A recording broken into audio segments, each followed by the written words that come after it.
can you tell us what that is? And we'll talk to you later on. We're going to invite you to become part of this thing called the Wow Marketing Academy, where you get access to a whole bunch of my resources. Things like this. When I write a book, sometimes I'll write a book that looks like a normal book, and then on other times I will be a complete wanker and write a book that looks something like that. Okay? And so therefore, this book here is called the Wow Manifesto, and you can see what it looks like. This one here, I encourage my kids to hang around chameleons, okay, people who can change colours. And so therefore, the artist that I used to produce that, which is a $29 book in Borders bookstore, is the same artist that does that. That's who you want to hang around with. You want to hang around with people who, I can do Bilo of a morning and I can do Versace of an afternoon. So I know how to change colour. You want to hang around with the Beatles, not with Sting, okay? Sting's songs sound all the same. Right? But back in the USSR and Obladi Oblada sound very, very different. So hang with the Beatles, but not Sting. Who, by the way, has got tickets to see Paul McCartney in a couple of months. Wasn't that a punish, trying to get tickets for that thing? God almighty. I didn't do it, I've got people. But Gail and one of the kids sat on that computer like for hours. It was the Telstra pre-sale or something, and oh God, to get, we wanted a dozen tickets, but yeah, it took forever to get them. But yeah, it's pretty serious. You want to hang around with advisors. If you're going to have an advisor, hang around the doctor that knows everything about everything, not the guy that just looks after toenails, And that's why I use the Sting principle all the time. I think most of his songs sound the same. He's a great entertainer, but the Beatles, God almighty, Obladi Oblada was very different from back in the USSR. And this artist here can do that in the morning and he can do that in the afternoon. My brief to him here is go to Kmart. My brief here is Walt Disney meets Harry Potter at the Palazzo Versace. Okay, so it turns out like this. And in this particular dossier here is the last 15 years of, leaflets as well, of all the best marketing ideas that I've had. So I made sure that everything in here was a swipe file that you can just take and use in your business. And this book here costs $420 to print, let alone what it costs to put together. But this is just one of many, many things that are involved in this particular club that you get access to, obviously the electronic version of it. You also get access to case studies. What we do here is take you through a gazillion case studies of people on Facebook Live just probably blew their office away. What I'm trying to do here is that the last thing you want is to go to university. I mean, who's got time to say, whatever age I am, I just want to go back in and learn about marketing? You don't want to learn about marketing. You just want to swipe stuff and use it for your business. That's pretty much it. And depending upon what age segment you fall in, if you're a bit younger, you might want to learn about marketing. Don't get me wrong, you want to learn the principles of what works in marketing, but I don't think you want to spend all the years that I've spent knowing the psychology and what works behind it. Okay, I can walk into a coffee shop and I can change that coffee shop in a heartbeat, and Gordon Ramsay style. Because if that coffee shop has canary yellow tables and white chairs, it's going to go broke. I set up a little URL called The Business Whisperer. And the reason I did is because I believe I've got a pretty uncanny knack of just going into a business. You're going to go broke. Online or offline, you will go broke because your colouring and your demeanour is all wrong for your brand. Why do you think we've got this sort of toning here for these sorts of products versus canary yellow? It's because I want it to look business-like. I want it to look like it's a pretty professional corporate training environment. If I made that canary yellow, I've got things that are petrol discount promotions for cafes and butchers and stuff, and yes, they are more down to Big W level, but it's got to be message to market match. Gloria Jeans got it right with their little log fire look-alike things and their beautiful little lounge chairs. Everything's like the toning in this room, it's brown. They've just got shit coffee. Okay? So they've done everything else right, but unfortunately their coffee's crap, Whereas if you had a beautiful little Italian coffee shop in the middle of Pitt Street in Sydney and they're done out, you know exactly what I'm talking about, like the Versace where it's browns and it's tans and the barista doesn't have pimples, then you know that would be a place where you'd probably be quite happy to pay $5 for a cup of coffee. So it's all about, did you notice the transformations in those menus? What we did is we looked at, what the target audience is, and we actually created the menu for that Sanctuary Cove target audience. And just on that, in the Sanctuary Cove instance, that coffee shop, I said to him, he had Victoria, there's a Victoria cup that's just here, if you can zero in on that for Facebook Live. I'm a bit of a coffee snob, so if it's not Victoria or if it's not... thank you, Alan. Alan, you should be on one of those game shows, like, yeah, because you look very much like Nicky Buckley. Yeah. And so, yeah. No, with Larry MG, you've got to do that little ting. Yeah, yeah. So therefore, the thing is that it was nice coffee. I'm a bit of a coffee snob, so if it's not Campos or Victoria, I probably won't go near it. And this guy who was the client of ours, I said to him, that's fantastic coffee. Well, it should be. So we pay Victoria like top dollar for the double strength version, you know, and it's a very cafe version. It's for all the upmarket Hilton hotels, but we've got it here. And I said, does everyone recognise that? He said, well, I hope they do. I said, so you haven't made a big deal out of it? He goes, no. Mate, this is the best coffee on the Gold Coast. He goes, yeah, if only everyone knew. I said, well, let's fix that. So we went out to a table where there was a bunch of tennis ladies in their little white uniform, and the ladies at Sanctuary Cove, of course, are all beautiful. There's never, I don't know what it is with rich people, but they're never ugly. There's no, maybe Clive Palmer is an exception, but I mean, most rich people are good looking because I think they can be ugly, but they've got the money to make themselves look better. And so these, you know, middle-aged ladies, but all very nice looking, with their little wind-up dogs. They've all got the little, like, yap thing. It gets treated better than the kids. And so I said to them, oh, girls, could I just ask a question? We're doing a survey. You've just finished the coffee. Who thinks that was the best coffee on the Gold Coast? And they went, yeah, it is. Yeah, that's good. There you go. Unanimous. Voted #1, best coffee on the Gold Coast. Okay? So we changed all of his signage, the pull-up signs and things like this, and the beautiful backlit signs. Everything changed. Everything changed. Voted #1 coffee on the Gold Coast. We put our Facebook ads in. He had people driving from Runaway. He had people driving from Runaway Bay and from Burleigh to taste his coffee, because he took the mantle of the best coffee. Now, he wasn't telling a lie. I'm not saying to fake it till you make it. If it was awful coffee, you couldn't say that. I reckon I'm the best marketing guy in the country, right? If I'd said to you, why don't you come here today, give me 8 hours of your time, because I'm the 29th best guy at marketing Australia, I don't think you'd be here. And if you think, well, you're showing off, what makes you think, well, fine. If John Singleton was sitting there, or anyone was sitting there and said, look, we reckon a bit good, come on up. I'll put a whiteboard here and a whiteboard over there, and we're going to take questions from the audience. You see who fills that whiteboard quicker, okay? And I'll show you whether or not I'm better than you. So I don't mind taking a challenge on, because I know that I am. If I could find another me, I'd pay them, for God's sake. I'd give them $200,000, $300,000, $500,000 to make life easier for me. Because when you're doing this sort of stuff, you cap out at a certain point of being able to take on so many more clients, because you have to. I mean, it's a service industry, for God's sake. If I could find another me, I'd employ them tomorrow, but I haven't been able to find another me. I can find a copywriter, I can find an artist, I can find a script writer, I can find a web designer. I can't find someone that's going to do all of that, and I'll show you here today that I can do all of it. And the only way I can make money out of that is to scale. And what I've created, only just recently, is this new club called the Wow Marketing Academy. I have 2 products. One is private coaching, and people pay $2,500 a month for that, and they get me, okay? And the other one that you'll see here today is one where you will pay about $11 a day, and you'll get all my stuff, this and that, and a whole bunch of other stuff, but you get access to me via a Facebook club. And so therefore, for 24/7, you do the math, $11 a day multiplied by whatever, 30 days a month, so that's what it works out to be.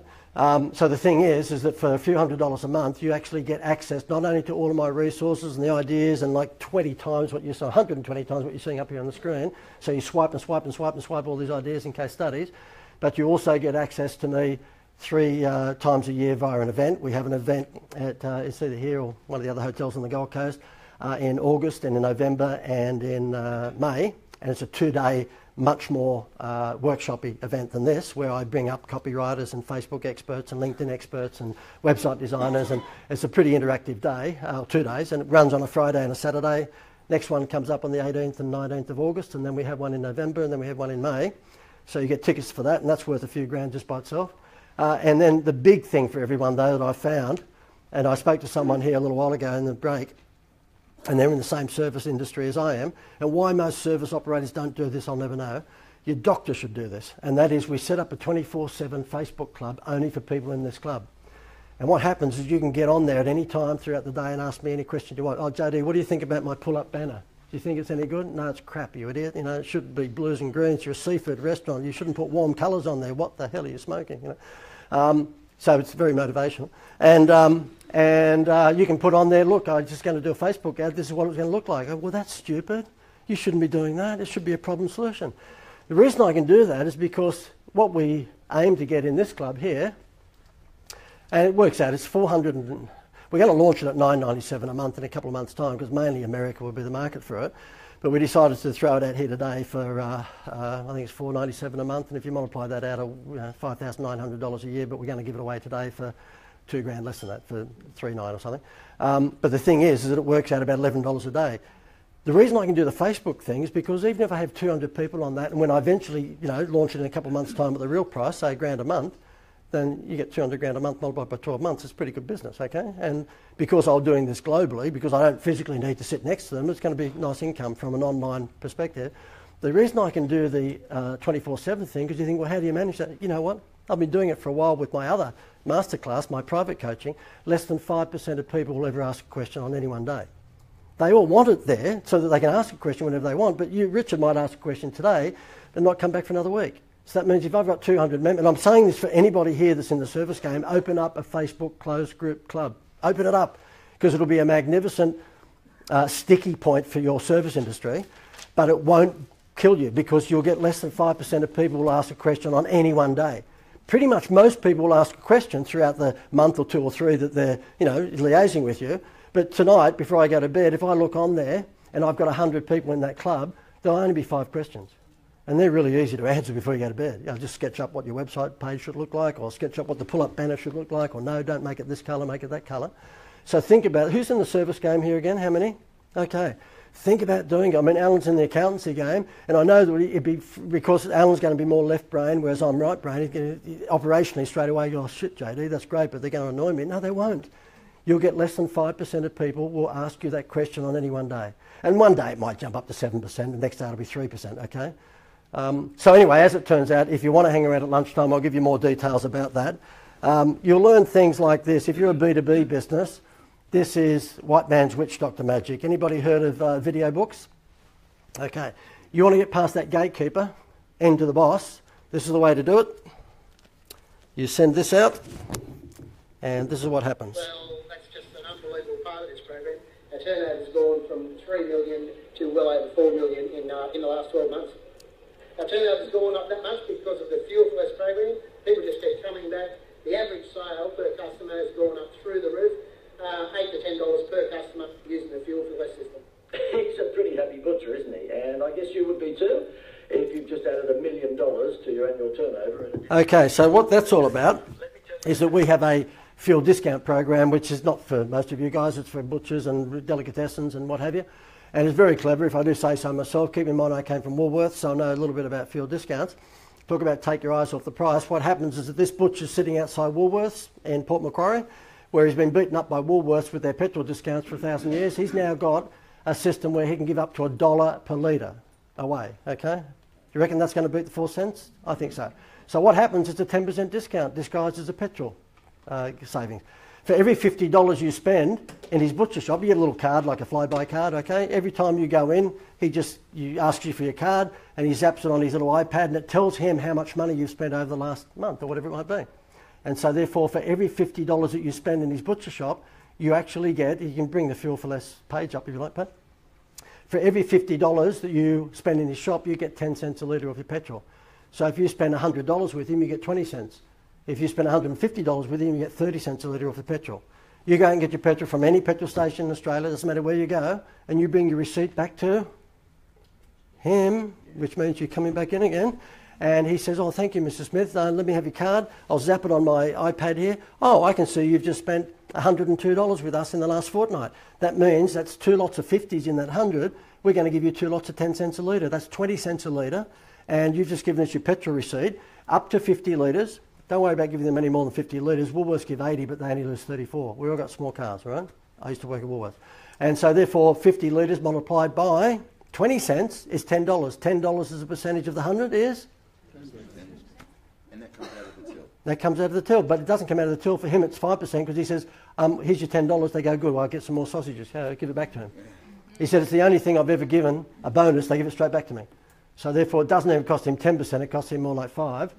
This is how it works, but if we can go to the, that's not it, Pat, but if we can go to the page where he talks, Pat, which would be, no, you've gone to the wrong site, but anyway, yeah, fuelyoursales.com.au. I'll show you what his comment, now, I'm not saying this is for any of you, but I want you to take the context of this, of turning a 10% discount into a value add. It's taken him from 3 to 4.2 million a year, and he paid me $9,000. So he paid me $9,000 for the license for this, which is $177 a week. That's what we charge. We look after all the automation for it because the fact is the butcher's never going to do it. So we send out the automated text messages. Mr. Smith, do you know you're sitting on $84 with us at the moment? You've only got to spend another $16 and you get another 10 cents a litre. Bang, they're in there, right? Really simple. If you know how to use text messages, you can build any business in here like bang overnight. Here's video testimonial. Pat, retail, it's called. Retail. That's, yep, retail. Retail. Okay, just retail. That's it. Yep, retail. No, you're on the wrong page. So therefore, the thing is that who here at the moment is really caught up in the discount field, whereby you're having to drop prices to basically get sales? Yeah, and it's a pain in the ass, isn't it? Whether it's online or whether it's offline. It looks like we're not going to find that, but play around with it, Pat, if you come up with it. Come up with it. Oh, here it is. Okay, so let's just hear what he's got to say. It's build a database. You never had a database, by the way, because to get into this program and get your little membership card, you've got to give them your blood group. It's fantastic. It really has transformed the lawn side of our business. And the beauty of it is they just keep coming back to get their entitlements. That's the Fuel for Less card, and it's gold. On the back, we've got the barcode there that contains all the customer's details. So I can tell when they've been in, how much they've spent, how much they've redeemed. So it's basically a library of all my customers' activities. So understanding that the buying patterns of our customers is just fantastic. We can see different trends in the month, and we can also see who's spending what. It just generates loyalty. And I mean, the supermarkets are our main competitors, and this really kicks the supermarkets in the arse. Yeah, Woolworths and Coles has beaten us up over the last 20 years, and this is our ticket to get a bit back off of it. It's payback time. He said the interesting thing is the Woolworths manager now comes out with the secret phone camera and takes photos of what he's doing. And he's sitting outside a 40-tonne gorilla. So, you know, when I talk about the Coca-Cola of your industry, and none of us are that, I'm certainly not the Coca-Cola of my industry. That's the big advertising agencies like John Singleton. I'm a challenger brand. And what challenger brands do is what Richard Branson did to Qantas. Okay? So the guy that's running Qantas at the moment, the first thing he did was get rid of that most famous Australian jingle song that we all love. And I don't know, as an Irishman, he decided, well, let's get rid of that. It's too popular. I still call Australia went. Bang. Okay? And I don't know whether you guys have flown Qantas lately, but it's not what it used to be. But you think about it. If you're going to look for a general manager for your business, now I know they're making profits at the moment, but so would you if you sacked that many people and got your planes serviced in wherever. But the thing is that would you give the job to run a 7-star brand to the guy that used to run Bilo? Like, he ran a Jetstar airline, okay, which is a cheap airline, and he got the role to run Qantas. Now, I'm not saying anything other than I would not do that. That'd be like giving the guy that ran Motel 6 the job to run Versace. And so you wonder why the brand might not be what it used to be. And so it's all about making sure that when you come up with these things, that you come up with something that's going to be conducive to your brand. So if I was looking for a wow factor for a lawn mowing guy, then yes, I'll probably say throw in free window cleaning, you know, to the ladies when you're doing their lawns. But if I was doing it for the Versace, the wow factor or Happy Meal toy for them would be the limo, the stretched Rolls-Royce limo that they've got 2 sitting in the car park doing nothing for most of the time, picking you up from the airport and giving you free tickets to the Jupiter show and giving you a free butler service over the weekend. Now, they'd only employ 2 or 3 butlers for the whole damn hotel. It's a little bit like my Facebook closed group thing, for goodness sake. I can do it with 200 members because I know I'm only going to get, you know, 10 inquiries a day. Does all of this make sense? Branson, Yeah? Branson does that with all his high-end customers. He does, yeah, exactly, yeah. Okay, so therefore, I'll just whiz on to the rest of this wheel thing. It's not working, Pat, I don't know why, but... Okay, I wanted to show you what happens when a dickhead gets involved. This is one of my clients who decided to get the little girl in the office to do what I did. And I said to him, why did you do that? Because I could get the artist that did that leaflet that I did. This is not working, Pat, but anyway. The artist that did my version of the beer thing, no, not working, is this guy here. So that cost $250. You get that done in New York or anywhere else, and that would probably cost you maybe $1,000, $1,200. This guy's in Newcastle. He's one of our many suppliers, and what happens when you come onto our thing, you get our supplier Rolodex, which means that you get you get the contact details, the Doodle Video people in the Philippines. You get the contact details of Jackie Chan down there that can do cheap websites for you. You get the contact details of copywriters, of graphic artists, of people who do voiceovers, TV, radio, whatever you want, okay? And the reason that these people are on there is because I trust them and because they are what I think you want, and that is they're good, they're fast, and they're cheap. Now, when I say cheap, I mean reasonable. They're not ridiculously cheap, but they're good value, okay? And this guy's one of them, and he is in Newcastle. Now, he charges something like $250 for that artwork. Can you imagine? This guy here, he saw this. No, it's still not working. Oh, here you go. He saw this. He said, oh, JD, look, I'd like to do that. And I said, okay, well, that's fine. And I said, this guy here will knock up the same sort of thing for you. God, he's already done most of it. It's probably going to cost you $150. Oh, no, Susie in the office can do that. No, she can't. I've seen Susie. No, I haven't, but I could see what Susie would be like. You know, she'd be 19 and still using Proactive. And so therefore Susie did it, and that's what Susie came up with, a piece of crap. And he wondered why it didn't work any near as well. And I said, because you're a dickhead. That's why. You took a great idea and turned it into an idea. So that there is just ridiculous. You'll see that, you know, Susie's decided, oh, well, we've got to fit that in, so why don't we just cut that up there and go across there and we'll just shove it in there. That's a good look, Susie, you're a moron.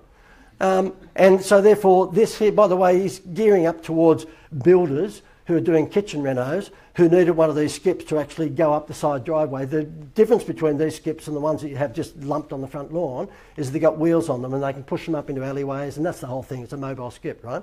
So he decided to give the builders, guys that look like that, a free carton of Crown Lager. Now, he got the essence of it right, but he got the execution of it dead wrong. So the fact of the matter is that you guys can, and don't get me wrong, if you walk away and you don't join a club, that's fine, but just be careful if you do that and you can't use our suppliers, who are good, fast and cheap. Find someone who understands that it's all about message to market match. If you're Versace, the damn ads have to look like Versace. Your SMSs have to sound like Versace. Your website needs to look like Versace. But if you're the $2 Crazy Clark shop, you can look like Milo. That's fine. It's all about message to market match. So you can see the difference between what that piece of crap looks like and what ours look like. Okay. I wanted to show you this. This was a jerky company out of, I think, Sunshine Coast somewhere. That's what their website used to look like. Jerky is growing in Australia. I know in America it's the big time. Anybody here enjoy chewing on jerky? Jerky? Yeah, okay, well, quite a few. It's not my favourite thing, but a lot of people do like it. And that's what his website used to look like, pretty blokey and pretty footy showish. He wanted to go up market, and so therefore that's what his packaging used to look like, by the way, like just awful. I mean, doesn't that look gorgeous? Oh, I've got to eat that. Looks like dog food. And I said, mate, you're in deep shit. He said, yeah, well, you know, we're doing quite a few million turnover, but he could do better. So we said, well, show me another packet, and just as bad. And that's what we did to it, okay? I probably could kill the lights on this one. So therefore, you'll see the before and after. Which one do you think would probably sell better at the Woolworths supermarket? The one on there? Right, okie dokie. And that's what the website, sorry, that's another packaging, not the website. And that's what we did for in-store. And that's what we did when he was at the Easter show. And again, before and after, okay? And there you go. This is a good transformation. This happens to be a business in Sydney called the Sydney Harbour Tall Ships. This guy subsequently sold the business. Lovely guy, Dave his name is, and that's him over here. He came to one of these things in Sydney on one occasion. He bought into my private coaching, which is the $2,500 a month one. And he said to me, listen, is there any chance at all we could have the first meeting? Because what happens with that, we have a 1 hour Skype call. You know, the client gets a questionnaire, they fill it in. We have a 1 hour Skype call. And I sort of hit the ground running on that because I've already got the details on the questionnaire. I've checked out the websites, the competitors' websites, all that sort of stuff. So on that 1 hour phone call, it's not like what's the weather like in Sydney today. So right, okay, bang, blah, blah, blah, blah, blah. And then within 10 days, they have a full-on marketing plan. And we're talking, when I say a full-on marketing plan, it's a full-on marketing plan, okay, for their business, right? Which is worth the entire year's worth of investment anyway. And then about a week later, I get back on for another call, show them how to execute that marketing plan, put it through all of our people if they want, or their sister-in-law if they want to screw it up. And then we have regular liaisons. So obviously that's why they pay more money than what the one is that I'm showing you guys today. The thing is, in his instance, he said, look, I can't wait for the Skype call. Can you come into my office in the Rocks tomorrow and we get this thing underway? Okay. So I go in and he's got a marketing manager. And the marketing manager's about 28, so therefore he hates me immediately because I'm going to show that he's a dickhead. And he's at the table wanting to stab me through the eye with a pencil because they're bringing up this dated website that looked like 1962. And I said, who put that together for you, Fred or Barney? You know, I'm not sure. And so, and I don't know whether you've noticed that every now and again sarcasm just jumps out. I don't know. You haven't noticed that, Richard, over the years, have you? You've never noticed it. Yeah, exactly. And so anyway, he said to me, so what should we do? I said, mate, we can fix this now. You're paying whatever it is, 25, 30 grand over the year. Do you want to just fix this now? I'm showing off, of course. And he goes, oh, okay, smart ass. Marketing manager's next to me, just wanting to kill me. I said, okay, tell me more about your... he said, well, we bought these Captain Cook boats. We spent millions on doing them up, but we're running at 52% occupancy. And I said, oh, gee, okay, righto. And I said, who's it targeted? And he said, well, basically, you know, seniors, because they go on the harbour cruise, they go out and they have a cup of tea in the afternoon too. They stop off at Goat Island and have a look at the old convict jail there and jump back on the boat and come back to the rocks. I said, do any of them come back alive? This sounds like the most boring cruise I've ever been. He said, no, we've lost a few, I guess, you know. Of course you would. So most of the audience he was after were in God's waiting room, okay? And no wonder he was, you know, 52%. I said, no, you've got to widen the front hole. We want more than just people who are going into retirement village. And he said, well, how do we do that? I said, easy. Have you ever heard of Johnny Depp? And he goes, yeah. Have you ever heard of Pirates of the Caribbean? And he said, yeah. Now, I pulled this out of my arse, by the way, so I was really quite happy about this meeting. As you can see, the marketing manager next to me going, I still hate you, but it's not a bad idea, you know. I said, well, we'll turn these into pirate ships. And I said, well, anybody been to the place down from Disneyland that's the pirate show, the dinner pirate show? Yeah, okay. Well, if you go to Disneyland down the road and, you know, where is it down the road near the other park, the Knott's Berry Farm? They've got a dinner show, a bit like our Australian Outback Spectacular, but it's a pirate thing, right?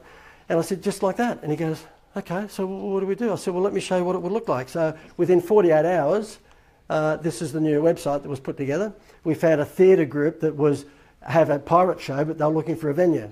We just found a venue for them on our boats, right? And so therefore we changed the entire thing to Attack of the Pirates on Sydney Harbour, and this is what the video looked like when you went onto the website.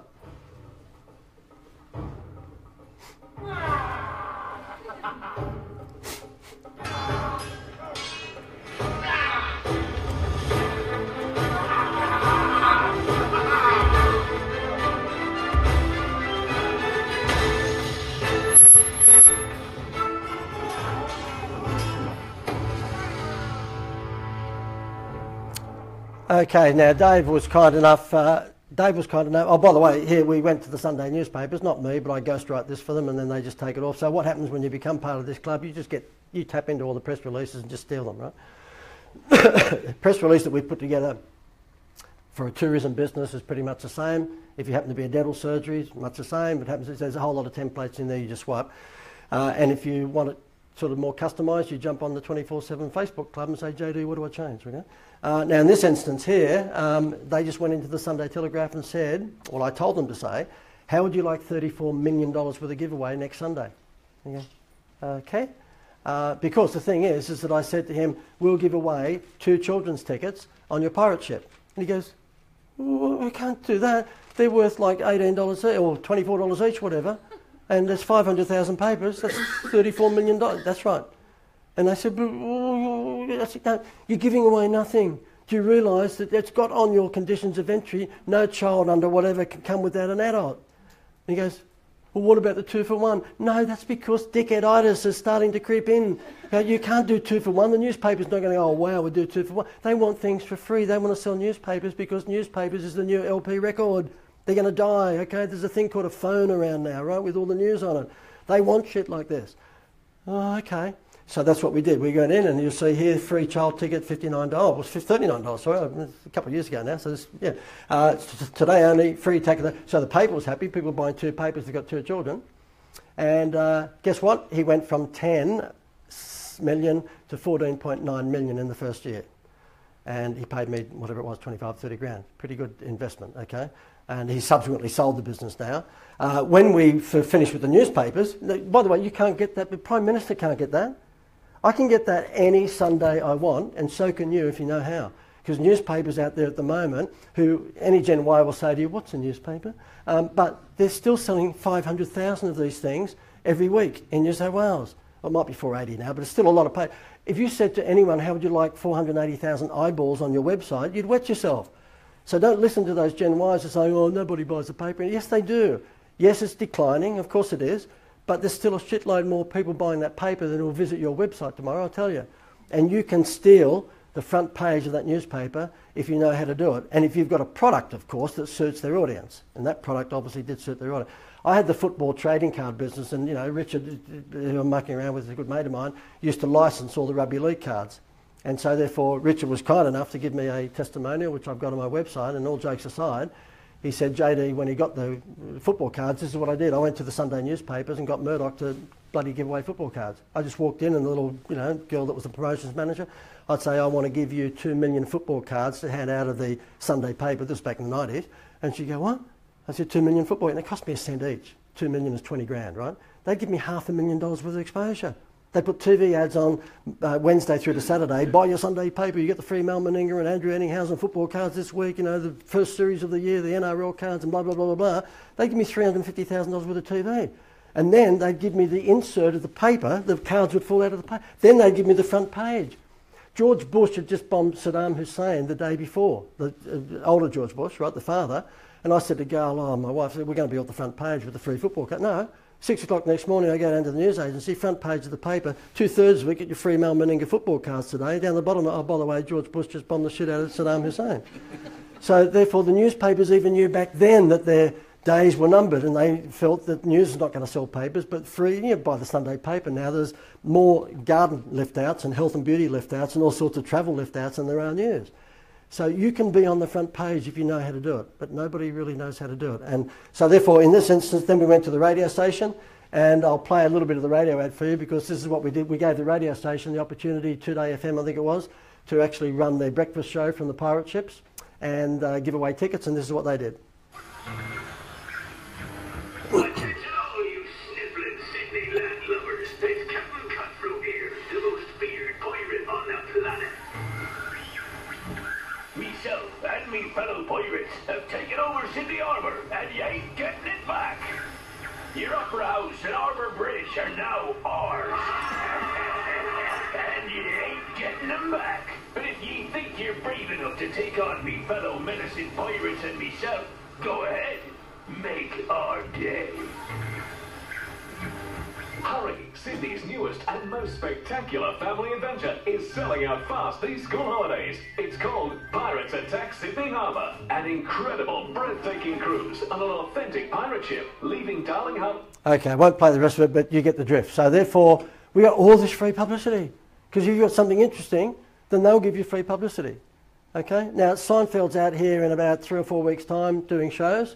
Do you think that I'm going to put out press releases to the Today program and Sunrise and all those things to say, look, I'm the last guy that worked with Seinfeld on an advertising account. Would you like me on with Carl Stefanovic? Of course, it'll be so easy, so easy. They go, oh shit, an Australian work with Seinfeld. Yeah, that'd be... And what do you think I'm going to flog when I get on the Today Show? My WOW Marketing Academy, of course I am. So as long as you've got an angle and you know how to get into these things, so free publicity comes from 2 things, only 2 things. If you're after free publicity, online or offline, 2 ways to get it. Number 1, invent something, which not many of us will ever do, okay? So come up with a Rubik's Cube or maybe a new luggage with super duper wheels or something, I don't know. But either invent something, which is hard for most of us, or be provocative.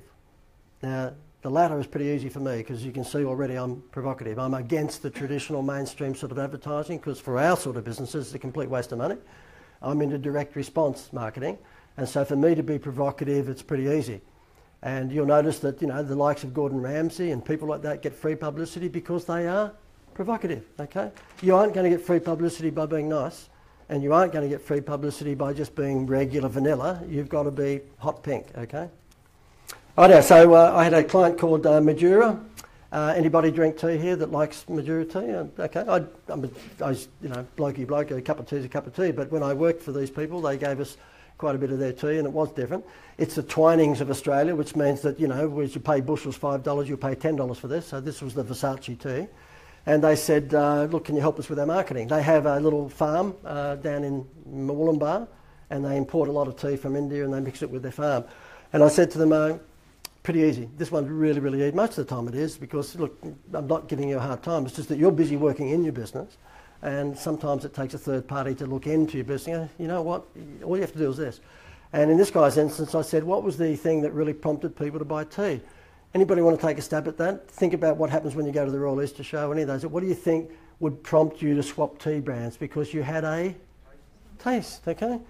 What am I doing here today? What am I giving you today for what I do? I'm giving you a taste, okay? And some of you will buy into it, others won't, and that's fine. But the fact is, if I had to go knocking on 80 doors today, I'd be doing that for another month. I've just got 80 people in here I'm selling to once, right? I'm doing a sample test to 80 odd people once. And you want to do that, okay? And so, as I said, if I had a fish and chip shop, I'd be handing out calamari samples outside at lunchtime and dinner time. So this one, I said to him, okay, well, where have you done your taste test? Oh, the Mawillan Bar, St. Joseph's School, Fate. Wow. And the two guys that ran this were accountants. I don't need to say any more, okay? Risk aversive, right? I thought, wow. I said, yeah, no, it makes a big difference at the Woolworths supermarket. Our sales went up $422, you know? Wow, that's fantastic. Okay. Do you want to think a little bit bigger than that, right? And they went, yeah, look. I said, well, look, I don't do mild, I only do wild, so you have to make up your mind. And so I said, how about we give everyone who buys the Sunday Telegraph 2 cups of tea? I went, what? And we give them 2 cups of tea, valued at $3.50 each, that's $7, multiplied by 500,000, there's another 30 million or whatever it is, okay?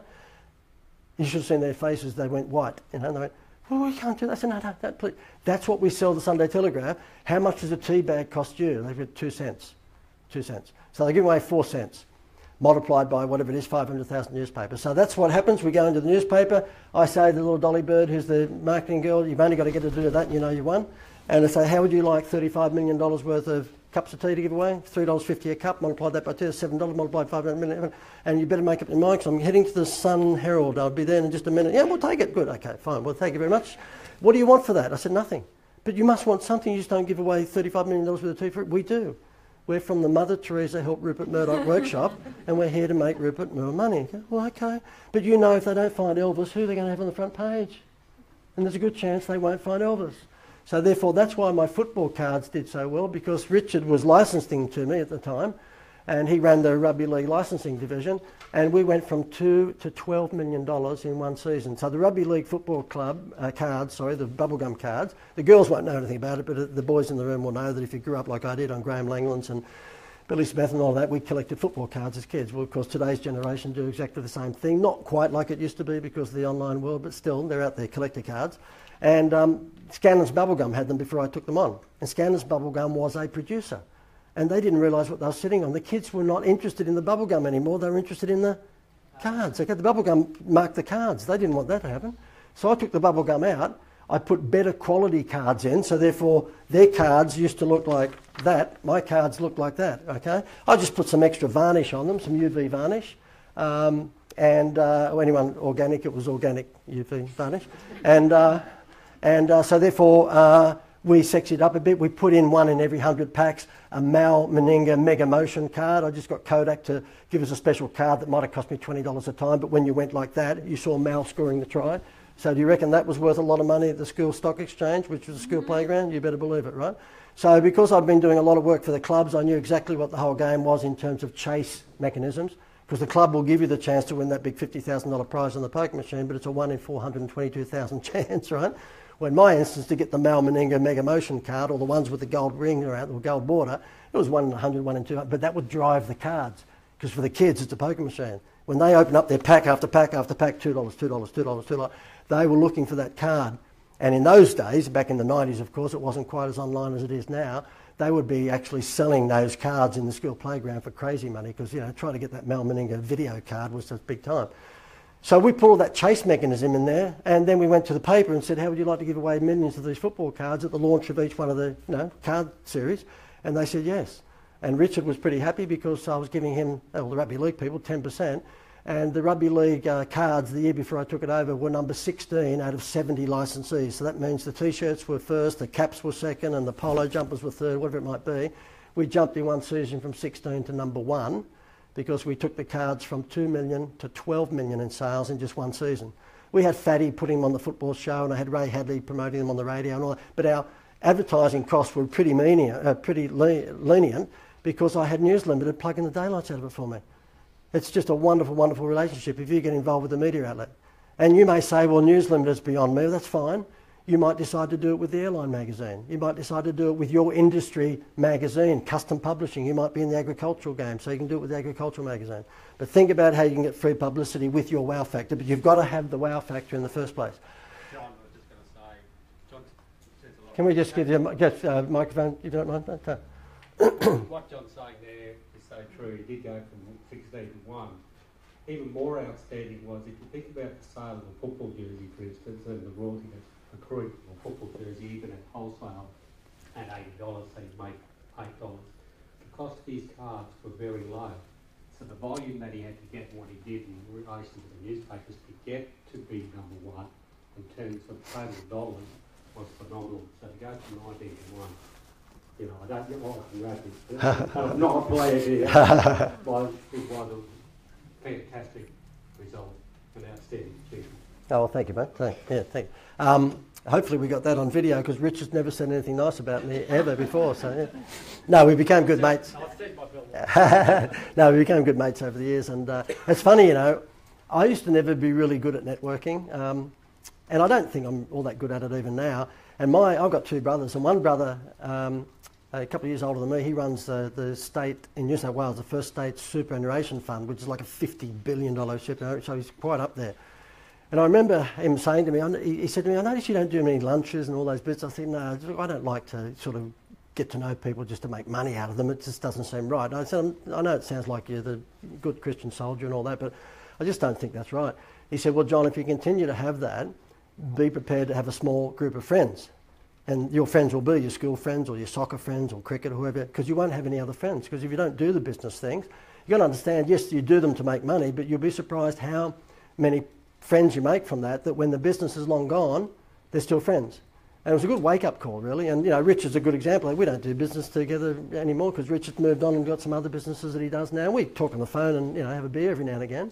But we're great mates, but it only came as a result of that business relationship. So my brother was spot on. And I don't know whether there's any of you out there that think like I used to think, because I used to think, oh, no, those damn business networking things are just out to sort of get to know people to make money out of them, and that's wrong. And if it was just that, maybe it still is wrong. But it's amazing how many relationships you make out of that you have for life, which, you know, Richard's one of them. Okay, so these guys are doing it here on that was about 3 or 4 or 5 weeks ago in the Gold Coast Bulletin. So you can see McDonald's are doing it these days too.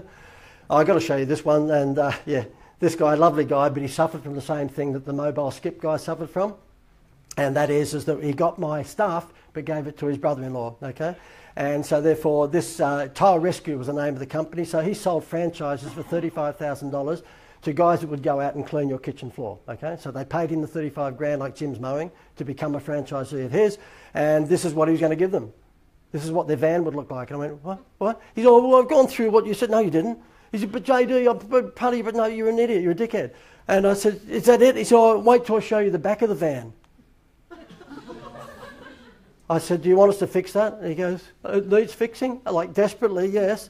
He said, yeah, okay. So 48 hours later, that's what it looks like, okay? So therefore, when we ask the audience, which are housewives, because they're the ladies that actually book it, what is the thing you want? Why do you actually get your tiles cleaned? And they say, because we've got a dinner party coming up on Saturday and we want the place to look good. I said, good, okay. So therefore, embarrassed by grubby tiles in your bathroom, and when you want them cleaned because the party's on Saturday, you want them cleaned fast. And so therefore, you'll see what that is classic direct response. It's called shit to gold, okay? And Jenny Craig does that every day of the week, okay? The guy that does the driveways with the mosaic tiles over he does it every day of the week. If he knew what he was doing, not many do, I'm just saying they should. Jenny Craig does know what she's doing, but a lot of the other people don't. And if you're in a business shit to gold, which is what I'm doing here, okay? All your websites, every single one of your websites, shit. And I'll show you in a little while how we transform them from shit. I've already shown the menus, I've shown the pirate ship, I've shown a whole bunch of stuff, but you'll see more and more and more of it. Because if you do this for a living, it's pretty easy to walk in and go, no, wrong colour, wrong colour, wrong colour. Headline, there's no problem, there's no solution. What are you doing? What the hell are you people smoking? In this instance here, that's pretty easy to do. There's a thing called Photoshop, okay? So therefore, that's pretty easy to do. And if that pulls up against the traffic lights next to you, then I don't think that there's any contest of which one you might take the phone number down of. Now, am I suggesting to you that if you have vans that you spend a lot of time on? No. Okay, so, you know, your mobile van or whatever it might be, it's not something you want to spend a lot of time on because it's not really where your core lead generation efforts should be. But nonetheless, if you're going to sign your van, then sign it properly. This guy here, interesting. He was a locksmith. And guess what? He used to put Facebook ads in. And the Facebook ad was bringing no phone calls because what he had on the Facebook ad was a picture of a lock. And it said here, we do locks which you can put on your windows and this, that and the other, and that's what they look like, okay? And he said to me, we're not getting many click-throughs. I said, no, because you are a dickhead. You're suffering from dickheaditis. So what we did, I said, if you want more fun, you are selling peace of mind. So what you've got to do, and Pat, can you bring up the graphic? What you want to do is have a picture of a baddie in a balaclava with a wrench in his hand, and it says basically, I'll be visiting your house tonight, okay? We did a letterbox brochure for him, which ended up being a door hanger, and the door hanger was two sides, okay? And on this side, we had the guy with the balaclava, okay? So that was all black, of course. And this is a door hanger, so this is on their front door, okay? This is a Maroochydore. And basically he said, hi, I called in, you weren't home. Don't worry, I'll be back tonight. And he's got a wrench in his hand, okay? And on the back here, then we showed the locks. And it said basically you can protect yourself from this guy tonight if you get locks on your windows and your doors and this, that and the other. There he is there, okay? We're selling a solution to a future casted problem. Do you reckon that that made his phone ring a lot more than showing a picture of a lock? Yeah. Melted his switchboard. He had to stop the damn thing, okay? And every time now he wants money, because he's got a predictable model, guess what? He just puts out another letterbox drop or puts another Facebook ad in. So what you'll find if you do decide to do this for $11 a day is that you will be part of a system whereby whenever you just want to turn the tap on, I can't guarantee, I don't want to sound like a seminar speaker, if I say, oh, just go to page number 42. There's a pretty good chance with all the stuff that we've got in here and the fact you've got access to me every day on Facebook is that when you want to turn the tap on, you just turn it on. I have a guy in Gosford that's a aluminium fence contractor, and so he's looking for people who have got older homes because their paling fence is probably falling down. Now in our instance, I grew up in Peakhurst in Sydney, which is a St George suburb, and my dad passed away a couple of years ago, but Dad was MacGyver, which meant that even after 40-something years, the paling fence was still perfect, right? But if it was me, I'm the worst handyman in the world. So you can imagine my dad was disappointed. We had 3 boys and we're all pen pushers. I think he wanted someone who was going to be a tradie because Dad could turn a coat hanger into a washing machine. And, and so anyway, this aluminium fence guy said, look, I've been putting out letterbox brochures to the older suburbs in Gosford, but we're still not getting good response. And I said, well, have you looked over the side fence to see if the paling fence is falling down because they need a new aluminium one? He said, well, we can't. There's dogs and Alsatians, all sorts of. And I looked at his brochure, and of course what it was something like, I told you before with the locksmith guy, had a picture of an aluminium fence and said, we do aluminium fences. Like, okay, well, that's sexy. Had no before and after or shit to golds. So I said to him, look, you want this fixed fast? It was a bit like the pirate ship guy. He goes, yeah. So we just ran a Facebook campaign, and the Facebook campaign is win a $5,000 aluminium fence makeover in our ugliest back fence in Australia contest. And all you do is take a photo of your ugly falling down paling back fence and post it up to our website, and you're in the chance to win a $5,000 fence makeover, which of course cost him $1,000. 3 days, he had 2 years worth of leads. He said, I've got to turn it off. I can't do this anymore. It's ridiculous. Why? Because we flushed out all the people who had bad fence. The only person that was going to actually put a photo of their ugly fence in was a person with an ugly fence. Who did he want to talk to? Yeah. So we do the same for kitchen renovators, obviously. Ugliest kitchen in Australia, you can win a kitchen makeover, da-da-da-da-da. So what you've got to be careful of is that when the young 27-year-old comes in and says, I'm your social media consultant, show them the door as quickly as you can. Because what they're going to do is put into social media either pictures of what you had for breakfast, because we're all interested, or your Eiffel Tower, and you're doing that with the Eiffel Towers actually sitting there. Run a million miles an hour. Because those social media experts who are still using Proactive will say to you, but you've got to get your name out there. No, you don't. You want to put food on the table. Okay? So therefore we have a burger chain on board, okay? And we fill the restaurant whenever we want to. Whenever we want to, I just say, you just tell me when we want to fill the restaurant. And all we do is throw Facebook advertising up to lookalike audiences. If everyone familiar with lookalike audiences with Facebook, who's familiar with that? Okay, so therefore, what we do is profile your audience. If you say that they're women and they're over 40, they tend to drive this sort of car and they've got 2.3 children and they shop more likely at Westfield than Bilo, blah, blah, blah. We plug that into the Facebook system, and our experts that we have within our supplier system says, okay, your ad will only appear in front of those sorts of people. If they play tennis, good, okay, well, it's only going to appear in front of those sorts of people. It's the most laser targeted form of advertising the world has ever seen, and not enough people are using it properly. It's unbelievable. It's not like the newspaper where you put the ad in and everyone's going to see it no matter what age group your target audience is, and you'll pay for that ad whether it works or not. With pay-per-click advertising, particularly with the likes of Facebook, you can target right into left-handed women who play tennis, interested in George Clooney, and they shop at Westfield twice a week and they drive a Commodore. Bang! That's 4,724 in the Gold Coast. Okay, I want them to be blue-eyed, 2,900. Okay, put my ad in front of them because we're selling contact lenses, right? So it's there for you to use. And the interesting thing is that not many people are using it like that. In the offline world, there's a thing called geodemographic profiling. Anybody using that with letterbox drops? Okay, so what happens with geodemographic profiling, I'm trying to use as many big words as I can because then you think I'm smart, is that supercolour. So therefore the thing is with geodemographic profiling, there's a thing called the census that goes out every 4 years. We'll fill it in and give them our blood group and what cars we drive and how many kids we've got and everything else. The government tells us that when they send that out, that's there just for their purposes to plan Australia's future. That's bullshit. They give that to me and people like me. They say it's confidential. No, it's not. And so therefore there's a company called Pacific Micro Marketing. You don't even need to write it down because they'll charge you 10, 20 grand. I'll show you how to get it for free. And that is that they will break Australia up into 11 categories. And those 11 categories will be sexy names like in Bondi or Manly or the North Shore of Sydney. If you live there, you'll be called the Champagne and Chardonnay set, rather. If you live in the suburbs like Sutherland or Hurstville, you will be the Maccas and Little Tackers. That's where they segment you. If you're living out in the western suburbs, you'll be the V8s and videos, okay? And so on and so forth. If you're in the older suburbs, you'll be the grey nomad set. So the thing is that all of Australians, all of us here are in one of those 11 categories.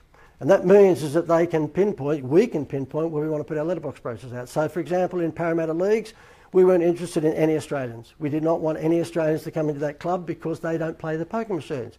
We only wanted Asians and Arabs. That's all we wanted.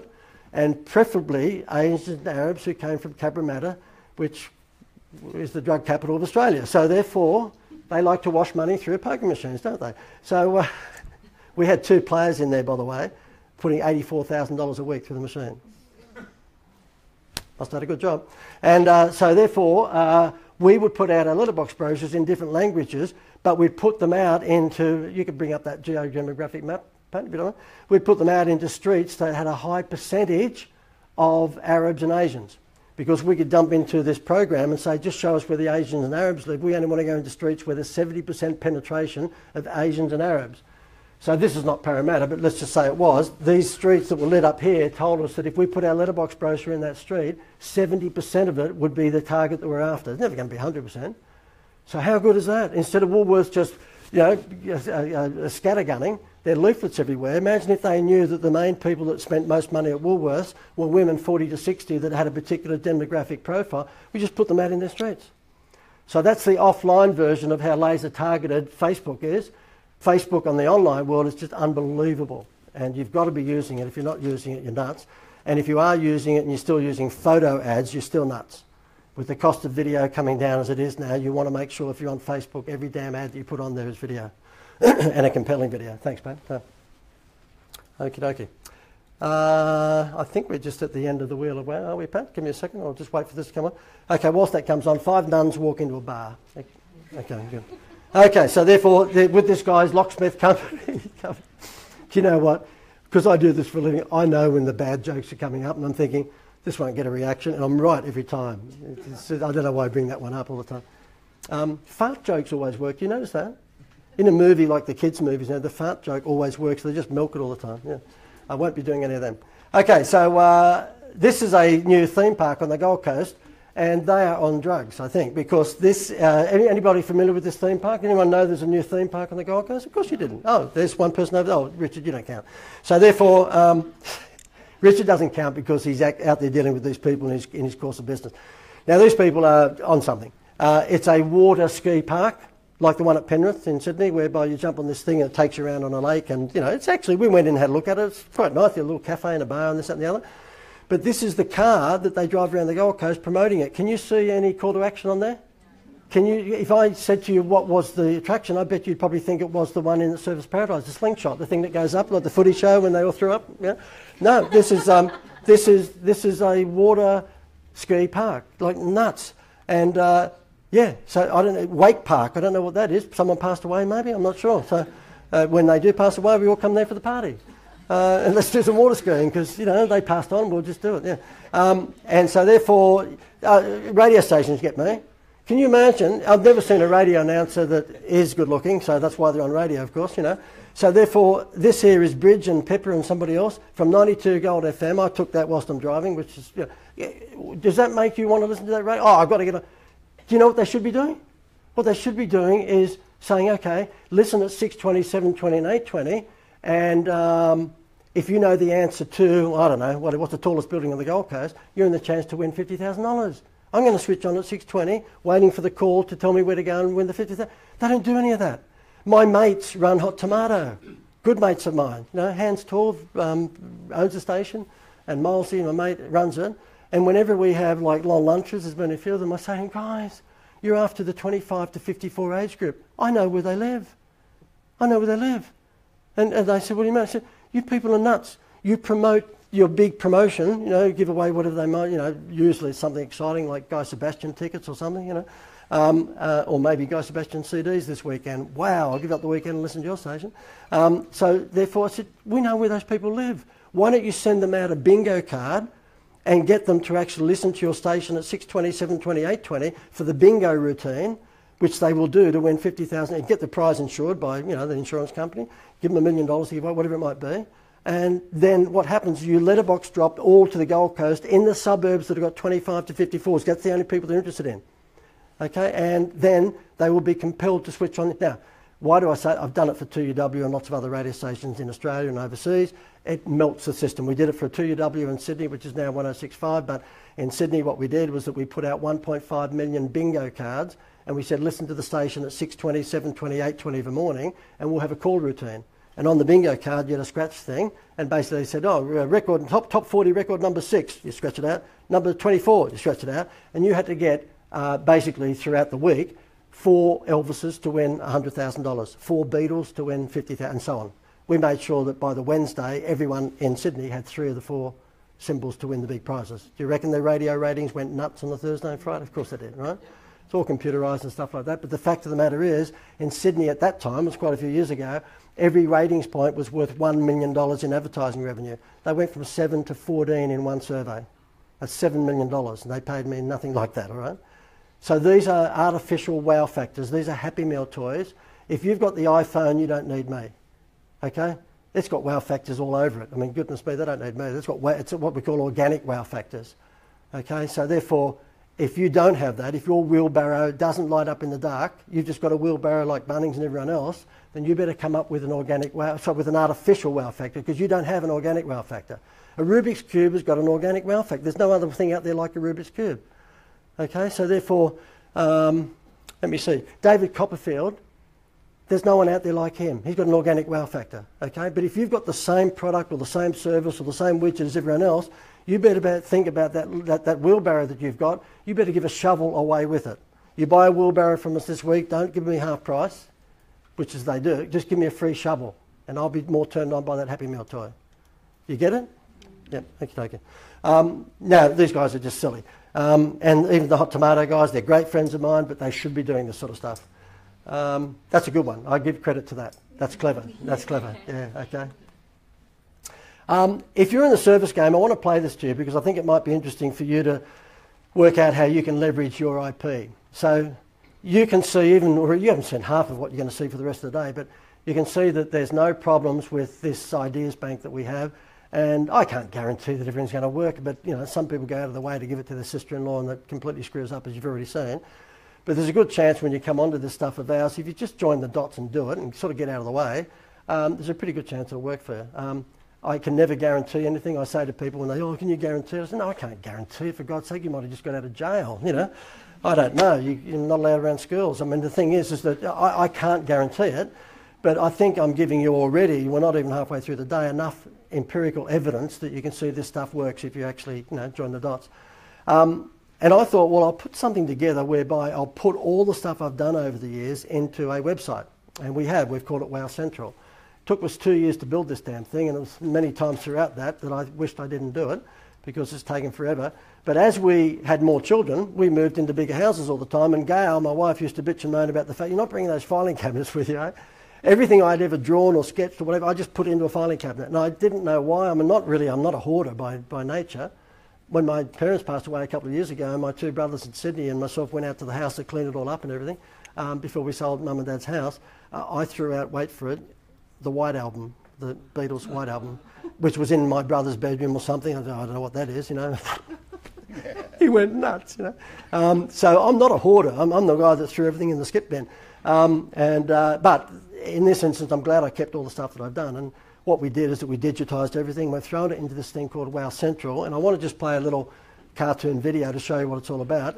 It comes with this package, by the way, so that's why I'm showing it to you now. Well, the other reason I'm showing it to you, if you're in the service game, think about doing this. So I've dumped all my IP out of here, put it into this website. And what happens is that when you go into this Wow Central, you can search by advertising category. You can say, oh, JD, I want to learn more about Facebook ads. How should I do those? Bang, you just click on Facebook and up will come a video of me telling you what you should do on Facebook, and then I'll have lots and lots of case studies that we've done on Facebook. Oh, JD, I'm interested in about press releases. Well, how do I get free publicity? Bang, you press the button, on comes a little video tutorial of me, only for 2 or 3 minutes, and says, look, this is how you get free publicity. You've got to invent something, you've got to be provocative, and have a look below, there's 100 press releases. And then so on and so forth, brochures, TV, radio, you know, website design. You know. And then if you want to search by your industry category, look, I'm an accountant, I want to know what you've done for accountants over the years, because you're an old fart now, so you must have done a few accountants. You click on accountants, and everything I've ever done for accountants will come through. Press releases, TV ads, radio ads, direct mail, websites. I'm a butcher, right? Type in butcher. There's not many industries in there that I have not touched, okay? Is this available, sorry? This is available today, you'll see it today, yeah. So therefore the thing is that I was selling this by itself for $497 US a month and doing okay out of it, but I thought, no, look, it doesn't cost me anything now anyway. I've built the damn thing. I've spent a couple $100 grand on it probably, but I've built the damn thing. So we're throwing it into this thing that you'll get at lunchtime, okay? Because when you think, if you build something like this, and for you, if you're in the service game, once you've built it, it's built. So for every dollar you get after that, it's all profit. There's no ongoing cost. We keep on loading up stuff when they come up with new ideas, but it's not like you're paying a staff member. So therefore, you know, it's just a terrific idea if you're in the service industry to put all your IP into some sort of website like this. I'll play it and you can have a look how clever it is.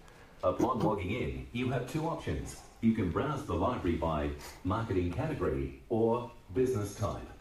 When you choose marketing category, you'll go to a huge list of categories of marketing initiatives and ideas you can view, all in alphabetical order. You then simply select which ones you'd like to swipe ideas from. Let's say you want ideas for brochures. Just click and you'll be taken to the brochure section, where if you want, you can view a short video from JD giving you tips on how to design a brochure, one that actually sells. Smart marketers put their name at the base of the ad and they make the big headline, the offer, the benefit offer, or the problem solution story right up top. Then you can scroll page after page of brochure designs and choose any to study and swipe. And it gets better. Each one has an explanation from JD, so you know why it was designed that way. This means you're learning at every step. Let's listen to a few seconds of JD's advice regarding this brochure for a tree removalist. Make sure that you feature photographs of your target audience in your brochures, because people relate to people who look like them. You'll see then we say hurry before we get booked out, so we bring a sense of urgency into it. That's important from a directory Now standpoint. let's say you'd like to know how to hold an event.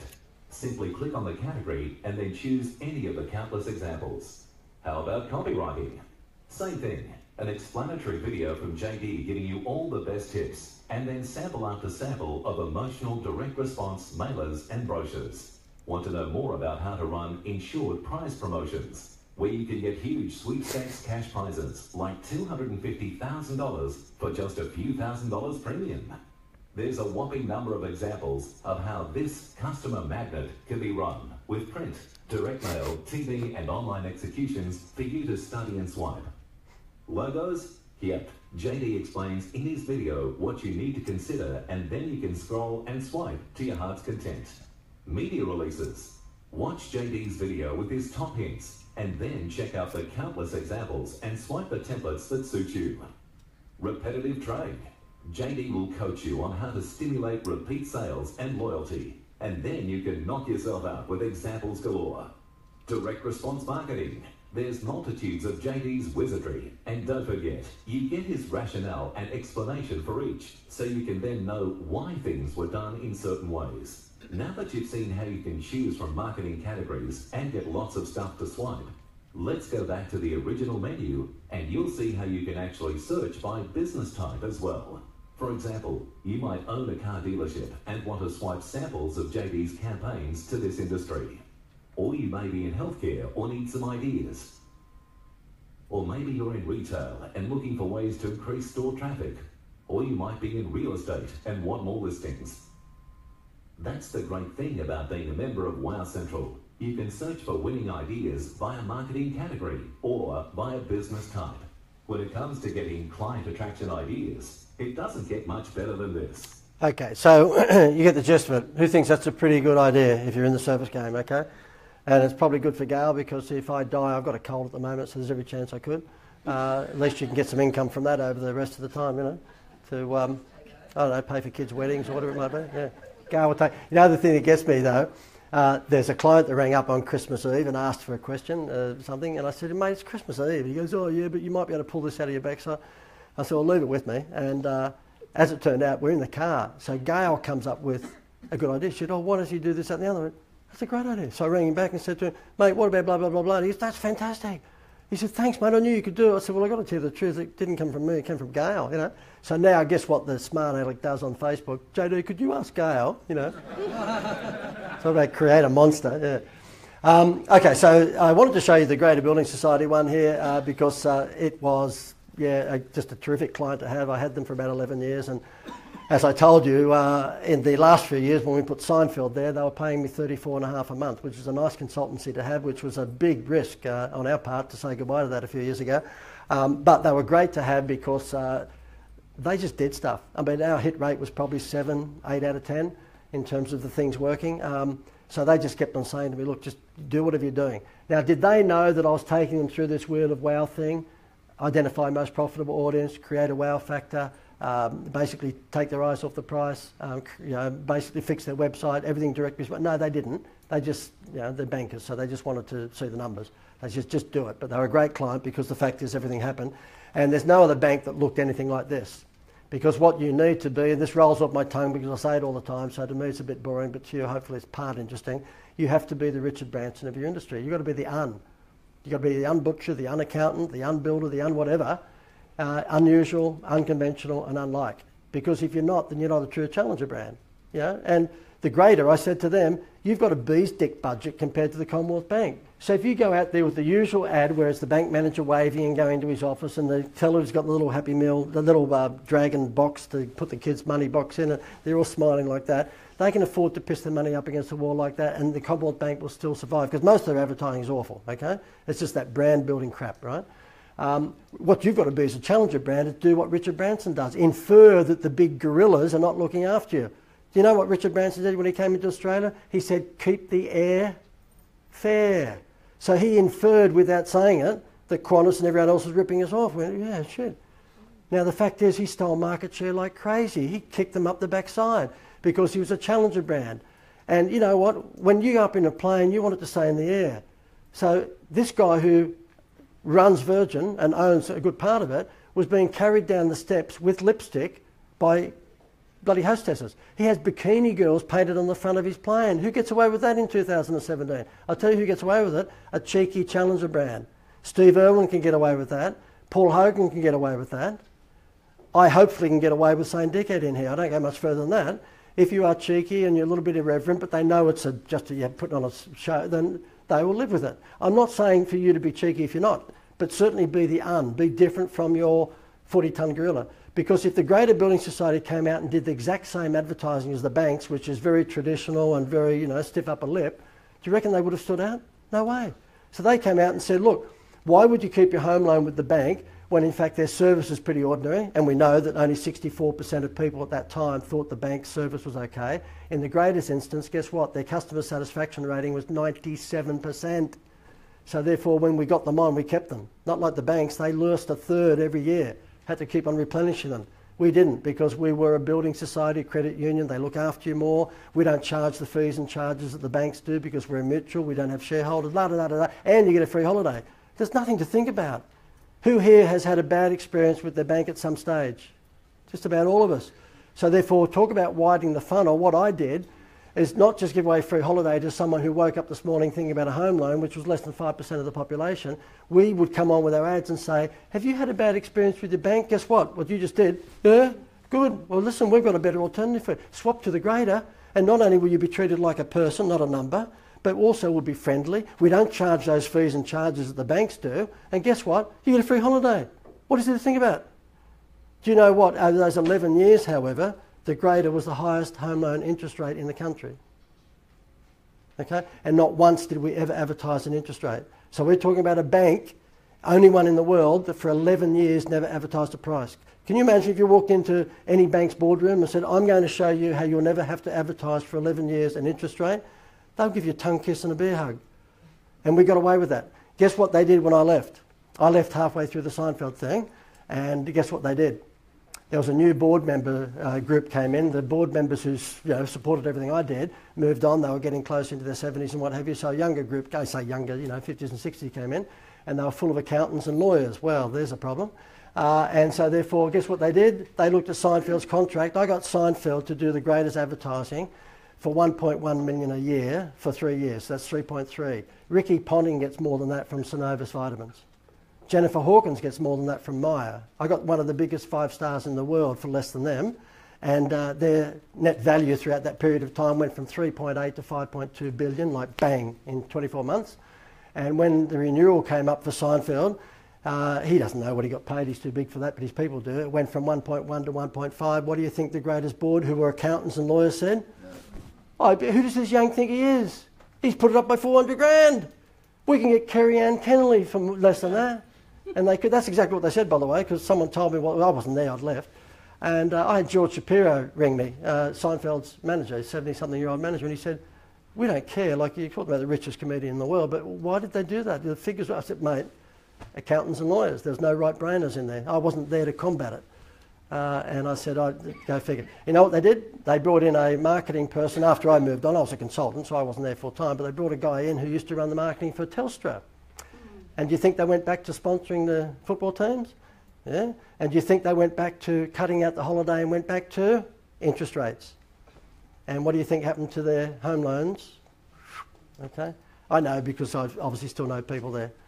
So it just doesn't work. If you market on price and you're not built for it, it doesn't work.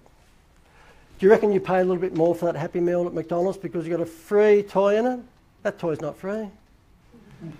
Okay, so this is how we marketed on TV. Some of you may have seen these sorts of ads, but anyway, this is how we ran it on TV.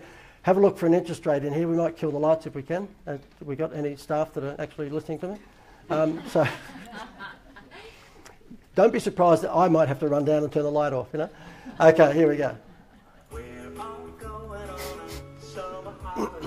stayed at the Brits on Broadbeach, and as I said, it was just wonderful. We opened the door and there it was, right over the beach and right over the city lights, and we couldn't believe our eyes, really. Get a home loan from the Greater Building Society and choose yourself a free holiday. No catches, no competitions. Call the Greater on 1313 86. For me and you. Now, do you notice in there that there's no shouting? It's not like the direct response that you may see on Kerry Ann Kennelly commercials, or it might not be like the direct response you see from Rugs A Million. We've got a 48-hour sale this weekend at Rugs A Million. We're going broke. If we don't go broke this weekend, we'll probably go broke next weekend. You better get in 48 hours. There's none of that. That is what we all think direct response advertising is. Or it's the ab swings, and you better bring 1-800 now. It's a 2-for-1 offer if you order within the next 24 hours, and we'll give you a free. No, it doesn't have to be like that. This is direct response advertising without shouting. Okay, it can be done very upmarket, very classy. You don't have to shout at them. I'll show you this one here. This is a Gosford couple. They'd swapped their home loan from the banks to the Building Society. When we visited, I'd go in with the camera crew to their homes, because real people, if you get them to come to a TV studio, they freeze. It was better to actually say, look, we'd like to say thank you, and we'd give you a Woolworths voucher for $500 to give up, a couple of hours of your time.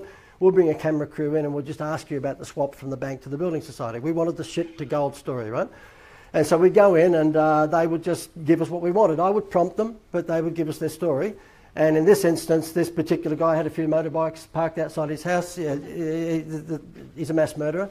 And, only joking. We've got to be careful, Facebook Live, haven't you? But yeah, he's a lovely guy, but he looked angry, so we didn't ask him too many questions. But his wife Elaine was lovely, and just wait till you see what she does. Okay, talk about gold. We dropped to our knees and said there is a God.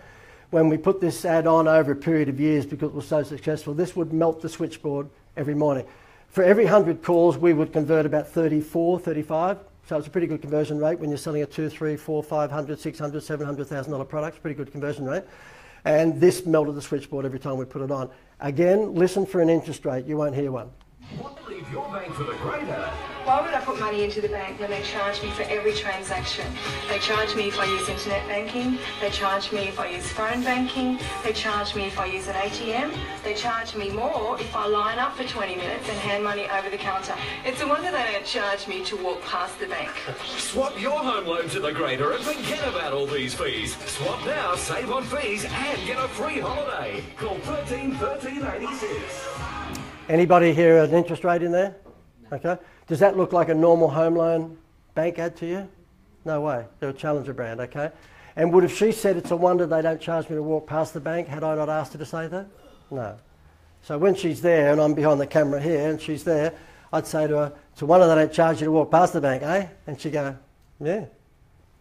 It's a wonder they don't charge you to walk past the bank, eh? And she go, oh, it's a wonder they don't charge you to walk past it. Good. Can you just sign that was your own words? So just put that down there, okay? So I'm not asking them to lie, but I am asking them to give me the sort of response. So when you're getting video testimonials for your website, and after you see me go through the website thing, please, you have to do it, okay?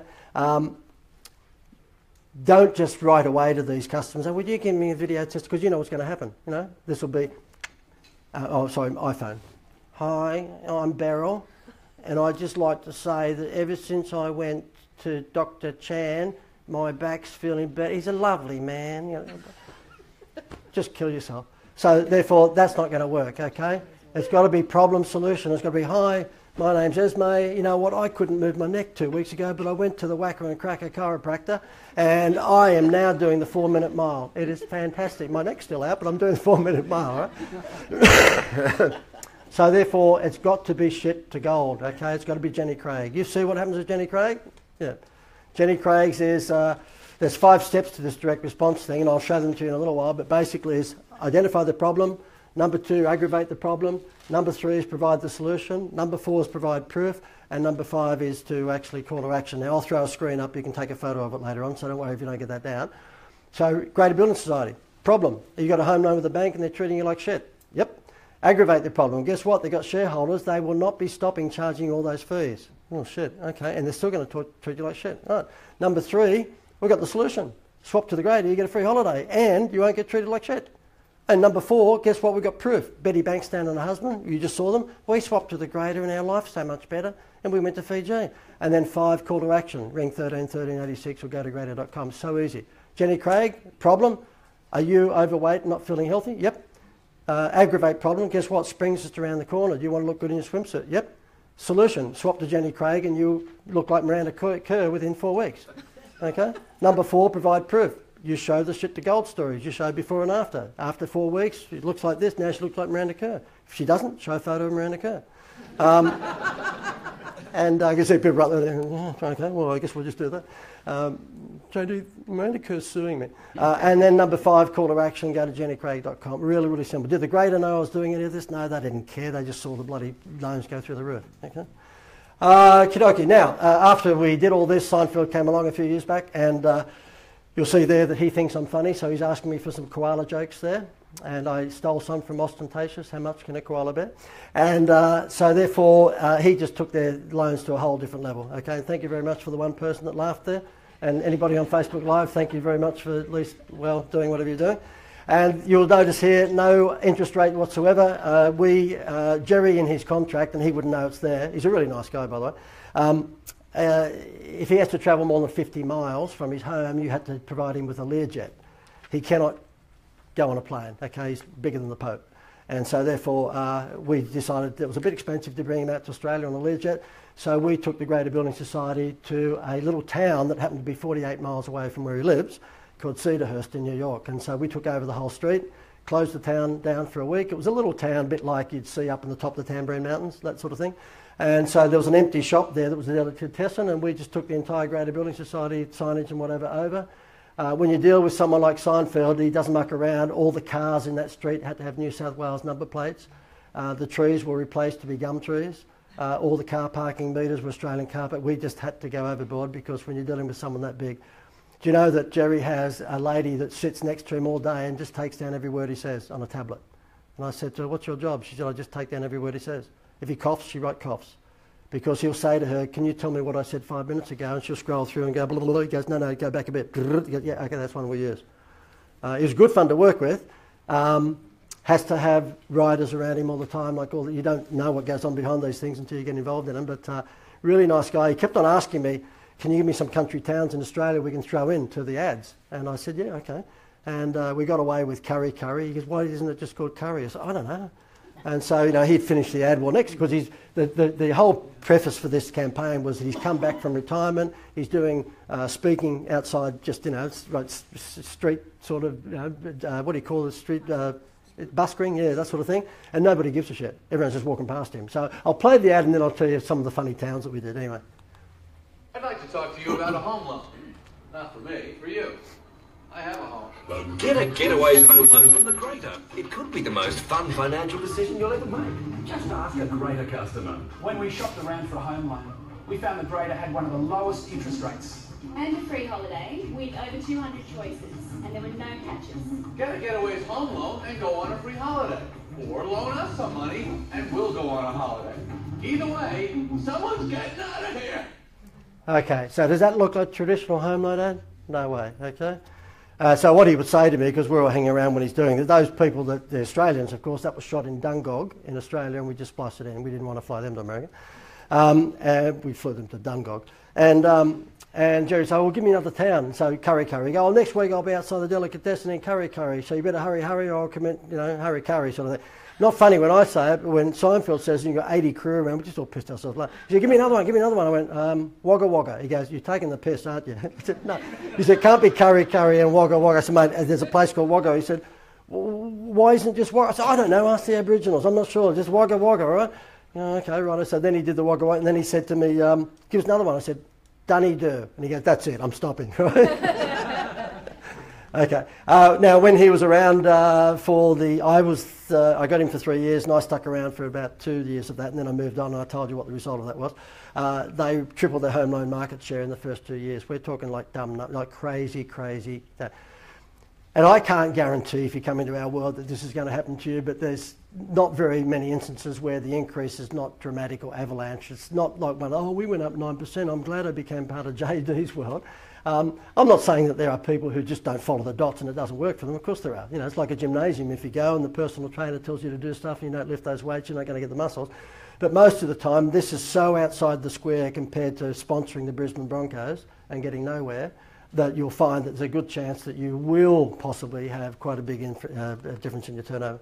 In fact, that ad came on 3 weeks ago on this 20-to-1 thing. It was voted the 14th best ad with a personality in the world. So I might as well show off about. I didn't see this. I got text messages from all over Australia. Did you see your ad on TV? This is 20 to 1.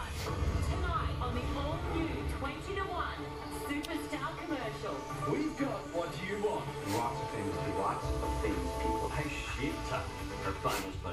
We count down the world's biggest stars. Is there a greater person on the planet who made a lots of making ads? What did you expect? Everybody was talking about it. Never knew. Why wasn't I in the first? You won't believe which celebrity superstar will be number one. Tonight we're counting down the 20 biggest superstar commercials ever made. This guy's so rich, right? He only does commercials for the really prestige companies like Microsoft, American Express, and what? Some little building society from Newcastle in New South Wales? Whoa. Not that there's anything wrong with that. Are rising petrol prices really starting to slow you down? This is the Greater Building Society. Being a regional bank centred in Newcastle, their local commercials generally didn't use people any more famous than this guy. I mean, the balls on Greater Building Society to go, we're not going to make a small, low-budget regional ad. We're going to ask who? The biggest sitcom star of all time. When it comes to your money, you don't want great. You want greater. It's like Maximum. When I go to a drugstore to get pain medication, I want maximum strength. Figure out what will kill me, and then back it off a little bit. It's a really funny ad. Makes me laugh a lot, and I love seeing Jerry Seinfeld. Can I stop smiling now? As the wealthiest comedian in the world, Jerry Seinfeld makes $50 million a year, so he's very picky with the ads he does. How bad? In fact, he'd only ever done 2 campaigns before this point. Look, it doesn't surprise me. One of the things that big names do is they make ads. Yeah, so that was a bit of a buzz to come in number 14. I want to show you this. We did petrol discounts too at the Greater, where not only did you get the holiday, but you actually got a petrol discount. We'll show you how we positioned ourselves against the 40-tonne gorilla here. Have a look at that. And by the way, the moment we brought this in, it just went nuts. The man on the left has his home loan with the Greater. He saves 10 cents a litre on his petrol, he saves on bank fees, and he gets a free holiday. The man on the right gets... no. He has his home loan with a bank. Swap your home loan to the Greater Building Society and start saving. Save 10 cents a litre on your petrol, save on bank fees, and get a free holiday. So what are you waiting for? Swap your home loan to the Greater today. Call 1313 86. Okay. And the next day, their switchboard just kept on ringing, kept on ringing. Do you think if we came on with a traditional ad where the bank manager's waving as he goes into the office and the teller's giving the little children money boxes, do you think that would have had the same effect? No. Direct response marketing. I want to show you this because at the end of each of these times when I go into people's houses and I would interview them and get their statements, like the lady, it's one of that had charged me to walk past the bank. After I've taken the piss out of them all the time, I'd say to them, look, I'd like to say that you are the very best couple we've ever had in one of these ads. And after I've been nasty, they get quite a surprise. They go, oh, thank you. I said, no, you didn't hear me. I said, I'd like to say that. I can't. You were awful. And I'll show you how it worked. I thought it was funny. The camera crew thought I was Dr. Evil. I'd just like to say that was the best performance from anyone that we've ever had in one of these TV advertisements. Oh, thanks. I really appreciate it. No, you misunderstand me. I said I'd like to say that. I can't. You're pretty ordinary, actually. You're pretty ordinary. Yeah. We might have to do it all again. Crew, can we get you back again? So I thought it was funny, but the crew didn't. So they got me back when we did these ads in New York. JD, I just want to say that you're the most professional, most competent, just best to work with marketing person I've ever worked with. Thank you, Joe. Thank you. I'd like to say that. Right. Okie dokie. Problem solution. What I'm going to do is get through these next 2 before lunch, and we'll do the repetitive trade after lunch. I just want to show you if we can get the clicker to work, but not working. Okay. No, not working. Oh, there we go. The 5 ingredients. If you want to get your cameras out and take that, it'll save you with writer's cramp. So therefore, there are the 5 ingredients to problem solution marketing. Identify your prospect's problem, aggravate or exaggerate the problem, provide the solution, provide proof, and a strong call to action. You do that, even if you don't come into my environment, if you do that from tomorrow onwards, you just see what difference that makes to your ads. The execution will make a big difference, so therefore if you do it and it looks shit, then you'll probably get the relevant result. But what you want to do is make sure that you go through that problem solution scenario. Okay. Right, yeah. So therefore we'll move on, and I'll show you. Give me a second. Panadol.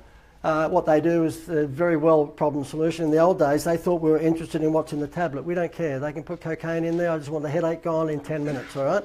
So they remember the lady to come on TV. Oh, yeah, paracetamol and codeine. I don't care. I just want the headache gone in 10 minutes. Just put whatever you want in the tablet. I just want relief. So now they do problem solution marketing. This happens to be a school teacher. She looks pretty ordinary without Panadol. She's got the kids who are little shits running around in the classroom. She takes a tablet. Not only does she look prettier, but the kids get well behaved. Have a look. When you're suffering with the aches, pains and congestion of cold and flu, it can be a real struggle. Introducing Nurofen Cold and Flu. Its dual action works with your body to target aches and pains and helps clear nasal congestion. So to get on with your day, trust the dual action of new Nurofen Cold and Flu, available in pharmacies. See, the tablets even fix the kids, and they'd never had one.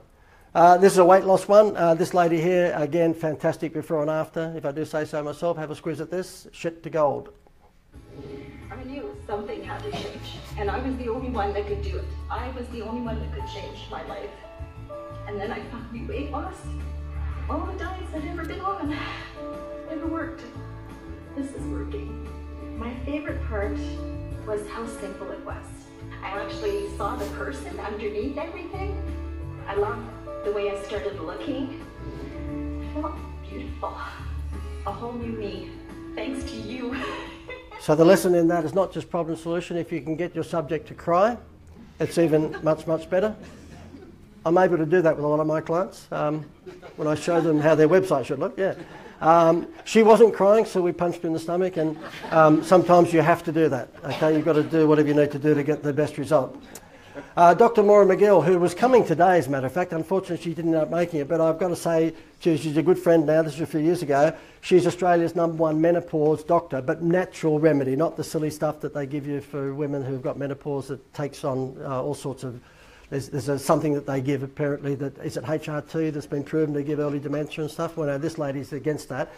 But people fly in from Sydney and Townsville and all sorts of places to see her. She's on the Gold Coast.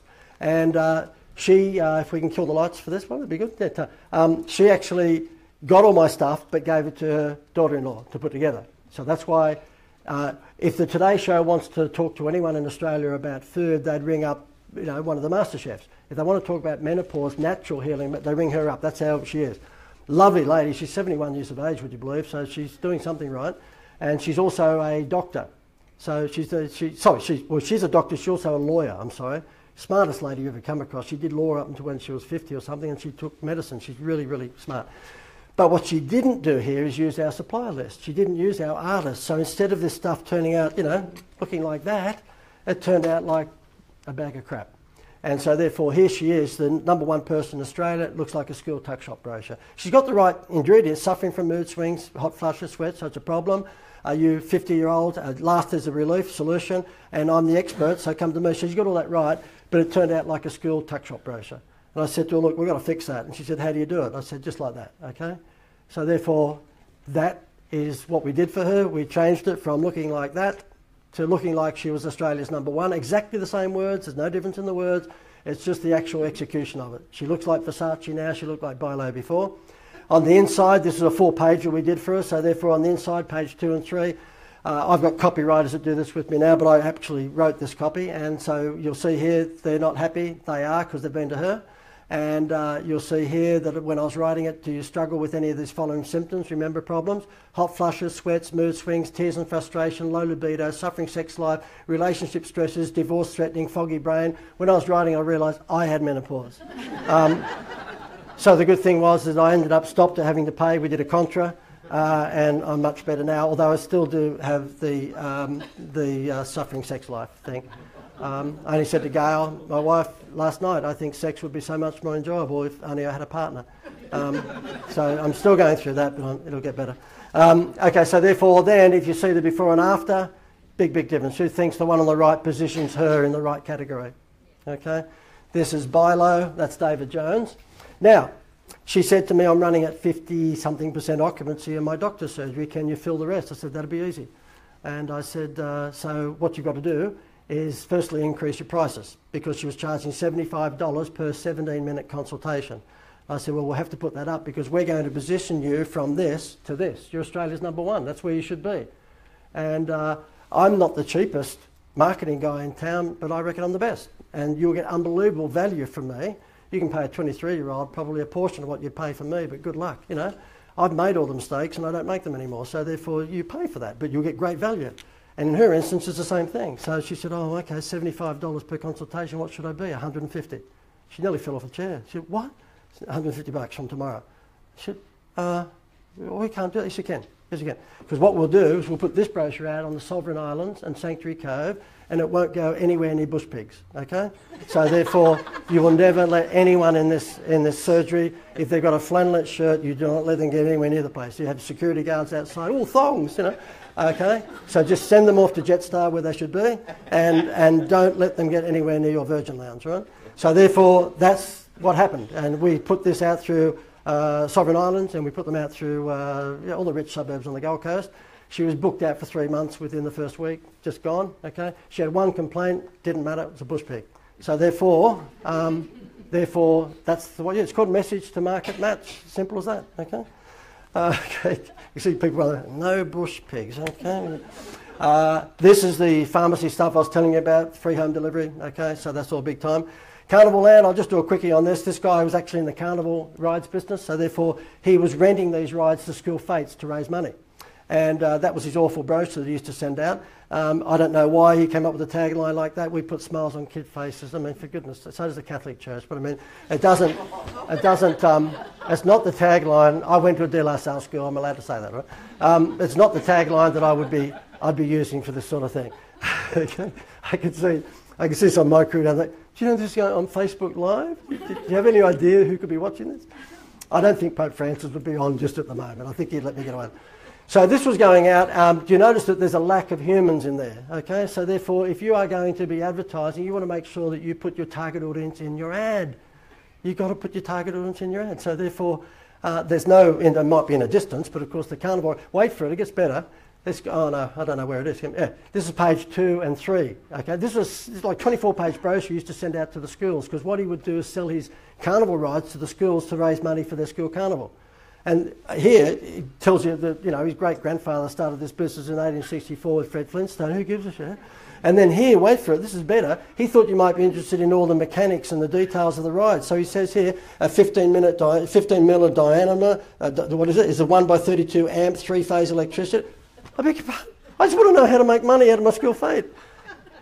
Didn't think I was going to do a uni course, you know? And he wondered why this was not getting traction. So therefore, we put this together for it. First of all, I said to him, mate, you got an identity? Let me get this right. Is there anything different about your carnival rides business than anyone else's? He said, well, I'm not a carny for a start. Just like I'm saying to you, I'm not a seminar speaker, right?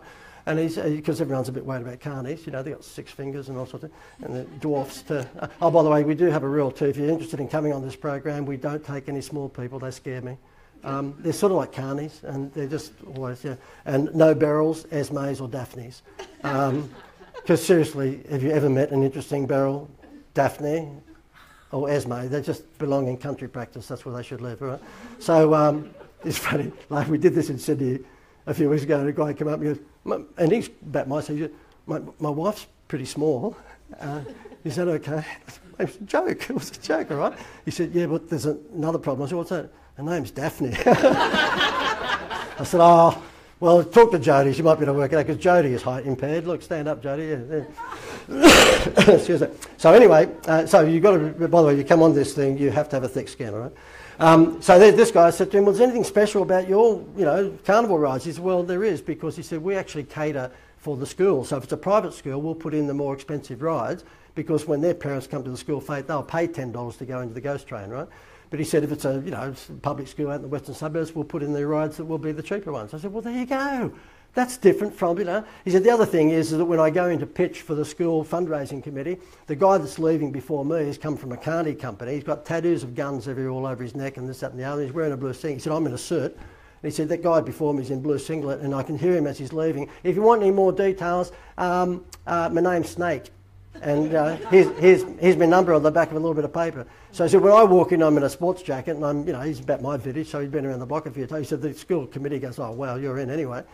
But I said, well, what's the difference between you and them? He said, well, the fact of the matter is I can tell them what sort of rides they should have at their private school or public school, and therefore they make more money. I said, you got any examples? He said, oh, one in Ipswich that went from 40 grand last year when they did it with another carnival company. They went to 80 grand this year. So you'll see here, the entire thing changed from being that, which is saying nothing, to this. Would you like to double the fundraising of your school's carnival? We helped skyrocket a Brisbane one from 40 to 80.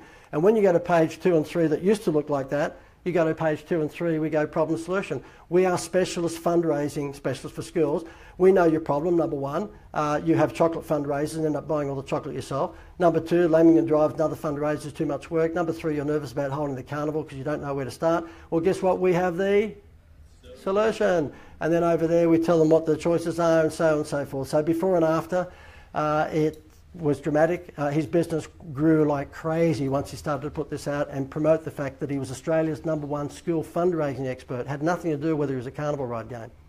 I said, you've got an identity crisis. You think you're in the carnival ride business. So, see, that's the point. The locksmith thought he was in the business of selling locks. No, he's not. He's in the business of stopping the burglar from coming in and stealing all your goods. So you've got to think this through, problem solution. Now, I'm going to play a little testimonial here. James Kemp, his name is, and He's a good mate now, because obviously if I change these people's businesses, it's amazing how good a friend you get real quick. And but he's a dickhead, because I said to him, he came to one of these things, I said, can you give me a testimonial? He's in the private coaching thing, well, he was, he's not now, he did it for a year, masterclass. And I said to him, you're going to count 84 masterclass. Oh, JD's masterclass. I said, mate, I can't use that, you idiot, can you do it again? I'm not doing it again. So put up with the fact that he pushes masterclass, okay, but you'll see that he did have quite a transformation, but he's a dickhead. But right from the word go, we were on a positive note. I had a real epiphany with my business. I thought I was an amusement ride operator, but I'm much more than that. I've discovered I'm a fundraising expert, and that will pull me out of the sea of sameness of all of my competitors, and it's going to place me on an island on my own. Hopefully it'll become a monopoly.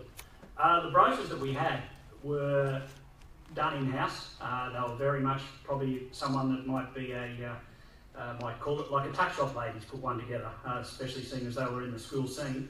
Now we've got some experts. Some of JD's Rolodex has been opened up, and we've been given our free access to it, and our brochures compared to what they were, there's just no comparison. We're so professional now looking. It just backs up what we do. Oh, okay. I thought he went on further than that. Did you cut all the bad stuff out?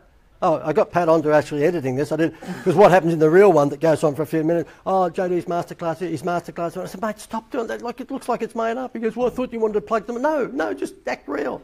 I didn't realise we've edited it. Okay, before we go to lunch, I want to show you this one. Okay, there's two of these things to come. Okay, so repetitive trade is how you get people into a loyalty program and get them to come back to your business.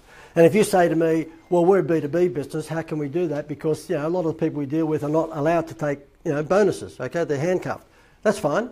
I had a home automation business in Brisbane, 16 staff, reasonable turnover, a few $1 million. Home automation is all about, saving 20% a year on your electricity bills because the lights and air conditioning come off and come on at certain times and all that sort of stuff, okay?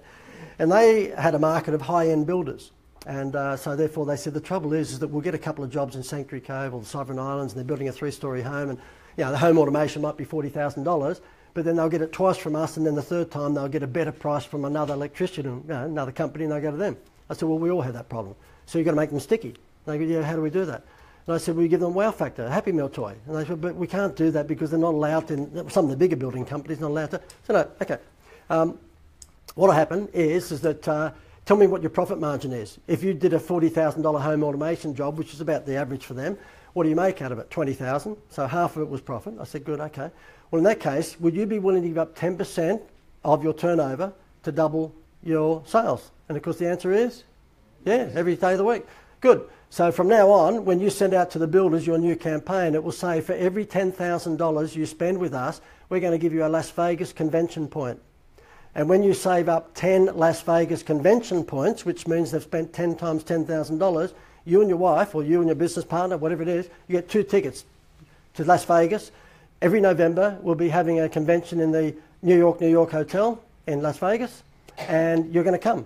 But you've got to get 10 points, and the only way you can get 10 points is 10 times 10,000. Now, 10 times 10,000 is 100. They normally would have made how much out of the 100? 50. Now they're going to make 40, because 10 grand goes towards the Las Vegas trip for he and his wife. Okay, so 10% of $100,000 is 10 grand. He's apportioned that over here. Guess what happened? Those builders that would get 4 or 5 jobs from him but then swap to a cheaper one, do you think they ever swapped again? No way. If you've got 5 points and you're on your way to Las Vegas for 10, you're going to stick with them. So this wow factor direct response thing can work just as well for B2B as B2C. You've just got to structure it accordingly. So we'll get to more of that after lunch. But anyway, I just want to touch on the website stuff before we go to lunch because it's pretty important. Most of woeful, you've heard all that, okay?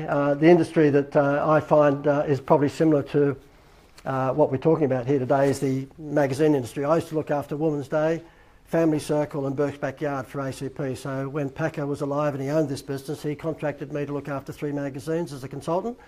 And we were in big trouble when Princess Di passed away because she used to sell a lot of Women's Days for us. And when she passed away and there was no other royal family member that could do anything like that, we tried George Clooney, we tried Jennifer Aniston, we tried everyone. No one sold magazines like the royal family. So they're pretty happy now that there's marriages and weddings again. But nonetheless, the thing is that that's the competitive landscape that we had in the magazine industry. So we would do all of this sort of stuff.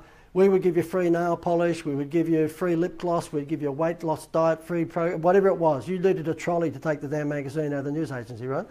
So we tried every value add that we could get, and most of them worked, okay? So what I'm saying to you is the reason we did that is because the most important page on that magazine, for you to stand out from all of those, is the front cover. So what do you think is the most important page on your website? It is the home page or your front cover, okay? Now, you wouldn't know it when you look at your home pages. I've seen your home pages. They are woeful. They're awful. There might be one or two exceptions, and you're hoping, oh, that'd be me. Yeah, mine's good.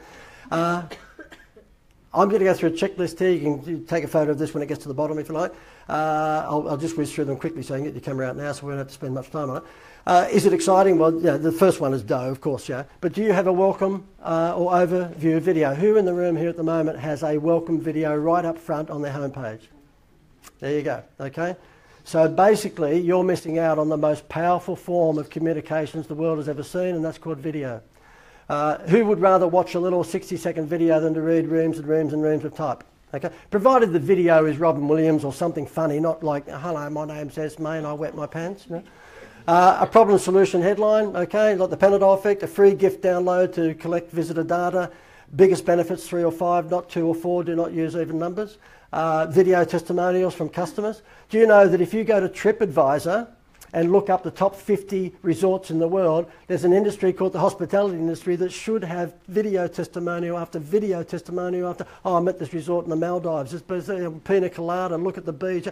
49 of the 50 top resorts in the world don't have any videos. Can you believe that? Crazy stuff. The amount of lack of marketing savvy out there in the business world is just incredible. Now, I know, I'm being a bit picky because I do this for a living, but wouldn't you think that the resorts would have videos of the resorts and videos of testimonials from people? Oh, it's the best 7-star resort I've ever stayed at. It was worth the $3,000 a night, you know. And does the homepage feature real people? The only reason I say that is a lot of people jump onto iStock or 123RF and all these royalty-free libraries, and they go and start putting black Americans into their ads when in fact that doesn't look like their audience.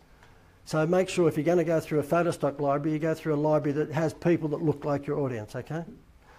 Okay, so you guys would have seen, this is my doodle video that I have on my registration page. I'm just going to play 30 seconds of it so you understand that if you're not good in front of the camera or you're ugly, don't do your own video testimonial, or don't do your own welcome video.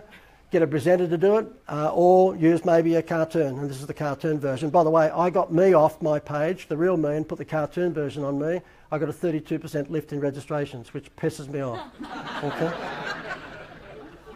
Hi, John Dwyer here. Well, at least the cartoon version of John Dwyer. Look, I just thought it would be a good idea to let you know what you will learn at my WOW marketing event. Firstly, let me highlight that it will be unlike any other seminar you've ever been to. I guarantee that. You see, I believe that learning becomes much easier when you're having fun, so be prepared to enjoy yourself at my seminar. I've been providing marketing advice to businesses for over 25 years, and throughout that time, I've developed a proven winning formula for attracting new clients to any business. Now let me explain if my WOW seminar is something for you. If you're stressed about how hard it is to find new clients for your business, then yes, this event is for you. Or if you're sick and tired of having to compete on price, constantly having sales and half-price specials, then this seminar is definitely for you. I'm going to teach you to stop relying on discounts and to never use price as a draw card ever again. The last marketing tactic you want to use is price discounting, as it's simply not sustainable. You just can't keep it up. I'll show you a much better and easier way of attracting new customers, ones who pay more and stay longer. Now, I'm a firm believer of the adage, you are who you mix with.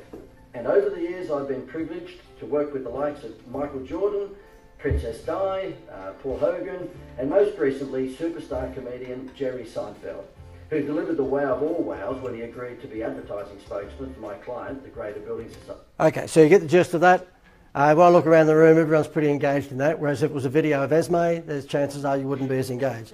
So if you feel obliged, then a doodle video is for you. You know what? We get them done in the Philippines for about $250 per minute. Cheap as chips. I was paying $6,000 a minute, like only 3 or 4 years ago, but with technology being what it is, $250 for 60 seconds of that. Like, it's incredible. Okay, it shows you how silly some of the marketing managers are. What is the most popular chocolate biscuit in Australia that's missing from their website? Tim Tams. Can you believe it? Okay, but then again, Movie World doesn't have a Batman activity book on the front page of its website. Can you imagine if it did? Our kids download the Batman activity book and give us your Okay, and then you'll be able to send them, why don't you come back to Movie World, okay? You know that Movie World doesn't have on the front page of their website anything about like a video of a little 11-year-old getting off the Superman ride going, oh, we went from 0 to 100 kilometres an hour and our hair's everywhere, it's fantastic. No, they don't. They don't have a picture of anything on there. I think they've got Daffy Duck. No, they just do you know that SeaWorld came to one of these events and the guy was a nice fellow, he's the assistant manager, he put his hand up, came up and had the hot seat. We brought up his website. On the home page of SeaWorld's website, guess what was missing? And it has a little sound that goes something like, the most loved water creature in the world, the thing that we probably go to SeaWorld, that wasn't on the front page of the website, a dolphin. I said to him, what are you people smoking at SeaWorld? And guess what? Else wasn't on the front. It starts with H and we are all one of them. There was no humans. There was no people on the website. And you know why? Because he had a website designer put together his website. Nuts. They're artists. Okay, so therefore I'll show you what we do when people come on to our private coaching program. I pretty quick smart fix their website. It's the director of First Impressions. So this one happens to be a child mining centre in Sydney. I'll quickly sketch up what that looks like. You'll see here's Cheeky Monkey's Playhouse Centre, so therefore we say, okay, well, let's hear the problem. Do you need before or after school care for your child? It doesn't have to rhyme. It doesn't have to be. When I got to the grader, wait for it, the advertising agency had charged them $75,000 for this tagline. Sooner or later, it's the grader.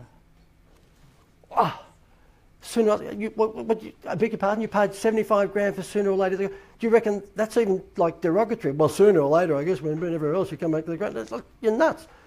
I've got a better one. Michael Slater was playing cricket at the time. Why don't we just say Michael Slater, Banks of the Grader? That'd be better. I'll give that to you for $10, you know. So the thing is that it doesn't have to rhyme. Do you need before and after school care if you take? Yes, good, okay, well come to us. What we do there, you'll see we've got a welcome video, why we're the #1 choice, a free data capture report, the top 5 tips on keeping kids occupied after school, video proof of testimonials saying we dropped Johnny off at 8 o'clock, went to work, surprise, surprise, first time we came to a child mining centre, he was there when we got home. So therefore then basically call to action at the bottom, you know. And what I thought I'd do is show you a couple here. If I whiz through, this is a client that came on board. They make their own orange juice at their farm on the border of New South Wales and Victoria. Now, lovely company, lovely people, but suffering severe decaditis, moving into moronitis, okay? Because I said to them, what, do you reckon anyone's going to go on your website and go, oh wow, it's in a plastic bottle. We get orange juice in a plastic bottle, we've got to get orange juice from them. I said, you've got a story that you make the orange juice because you've got orange trees, you're an orchard for God's sake, you can berry hands down. I said, what do we do? I said, tell the story. And so I sketched up what the story should be like, and that is fresh from our farm. Okay, the bottles play no significance at all. 100% fresh orange juice straight from the farm. It's almost organic. It's not organic, but it's no added sugar, no concentrates, blah, blah, blah. We show a picture of Dad on the tractor. 3 big reasons. Don't take our word for it. There's video testimonials. We're farmers, so it's very country practice. We tell the whole story. We get the oranges from the farm. There is a mandate when I design websites, so you have to just put up with it. It has to be a girl in a tight top. I'm sorry. It's just the way it has to be. So therefore, when we go into the real thing, again, she appears, of course, we have the welcome video. That's what it looks like. We've got Dad, her father. That's the client there, but that's a 70-something-year-old father. And it's come down through the various ages. You notice the plastic bottle does not play a big role. Which one of those do you think sold a lot more orange juice? Excuse me. Okay. Let me go through another one here. I've got to show you one here, which is... give me a second. No. Okay, give me a sec. Okay. I don't know why these are on here, but anyway, we'll just... there's one I want to show you. Is an opal mine in Lightning Ridge. It's Lightning Ridge in Queensland, isn't it? Yeah, give me a second. That's the tour company I was telling you about. I'm trying to get rid of all these. Keep going. Yeah, there's a company called an opal mine. Here he is. Okay, can you take me there? It's put it through? Okay. So this company here is an opal mine. They're in Lightning Ridge. And up until when he became involved in our thing, he was zeroing in on God's waiting room. So therefore he had grey nomads would pull up with the caravans and they'd put the little hard hat with a torch on and they'd go through the opal mine. Some of them came out alive. He's got a very B-grade Disney auto animatronic figures in there, like when you get under... I wouldn't do it, I'm claustrophobic, but you know, the guy with the pick and the shovel doing this sort of thing, right? And they paid their $20 or $30 and go through the mine, and that was it. And it wasn't doing spectacular. So I said to him, right, okay, well, let me have a look at your business. So he took some photos like that, where half people, it's a new breed of people apparently, they don't have any of that, are walking into the, you've got to have a cat, I don't know what that was all about. So this was the level of marketing that he was doing, God help him. And you look, I don't know what this blue one here, God knows what that was. So anyway, that's his website. Let me do that again to see if we can get some reaction. So that's his website. Yeah. Okay, so just about the worst you've ever seen. And I said to him, okay, so therefore it's a walk-in mine. What do you call the attraction? He went, well, walk-in mine. Of course you would, yeah. So therefore I said, look, I think that's got some problems. So therefore I said to him, how about we change that? So therefore let me play this. What I normally do is sketch out the layout in pencil, and then I put the black pen to it, as you can see here. Now we've ripped a piece out of the treasure map and put the big heading, Lightning Ridge's leading attraction, the Lost Treasure Opal Mine Adventure. Then of course there's the introductory video. Second panel is all about the chance to win $50,000, because not only will you enjoy yourself going through this adventure, you could walk away with $50,000. Then the next panel is all about what the adventure is all about. So therefore we go through 1, 2, 3, 4 panels and explain to them exactly what they're going to experience when they come into this adventure, so it's not a secret. Then we have adventurers giving us their video testimonials, telling you just how great it is. And the final panel would probably be just highlighting further why it's an attraction for all ages and for the whole family. So once again, you can see it's got all the components of the direct response mantra that I suggest. It's got the big headline, it's got the welcome video, it's got a big prize to give away, and it's got video testimonials, and explains to everyone what they're going to experience in this adventure. Okay, so what I said to this guy is, we've got to turn this into a Disney attraction, because what we want to do is widen the funnel from people in God's waiting room to people with children. Because you get like the pirate ship, you're going to make a lot more money. And it did. Okay, so therefore I give that sketch to Jackie Chan. And Jackie Chan will wave his hand down the back there. Good, okay.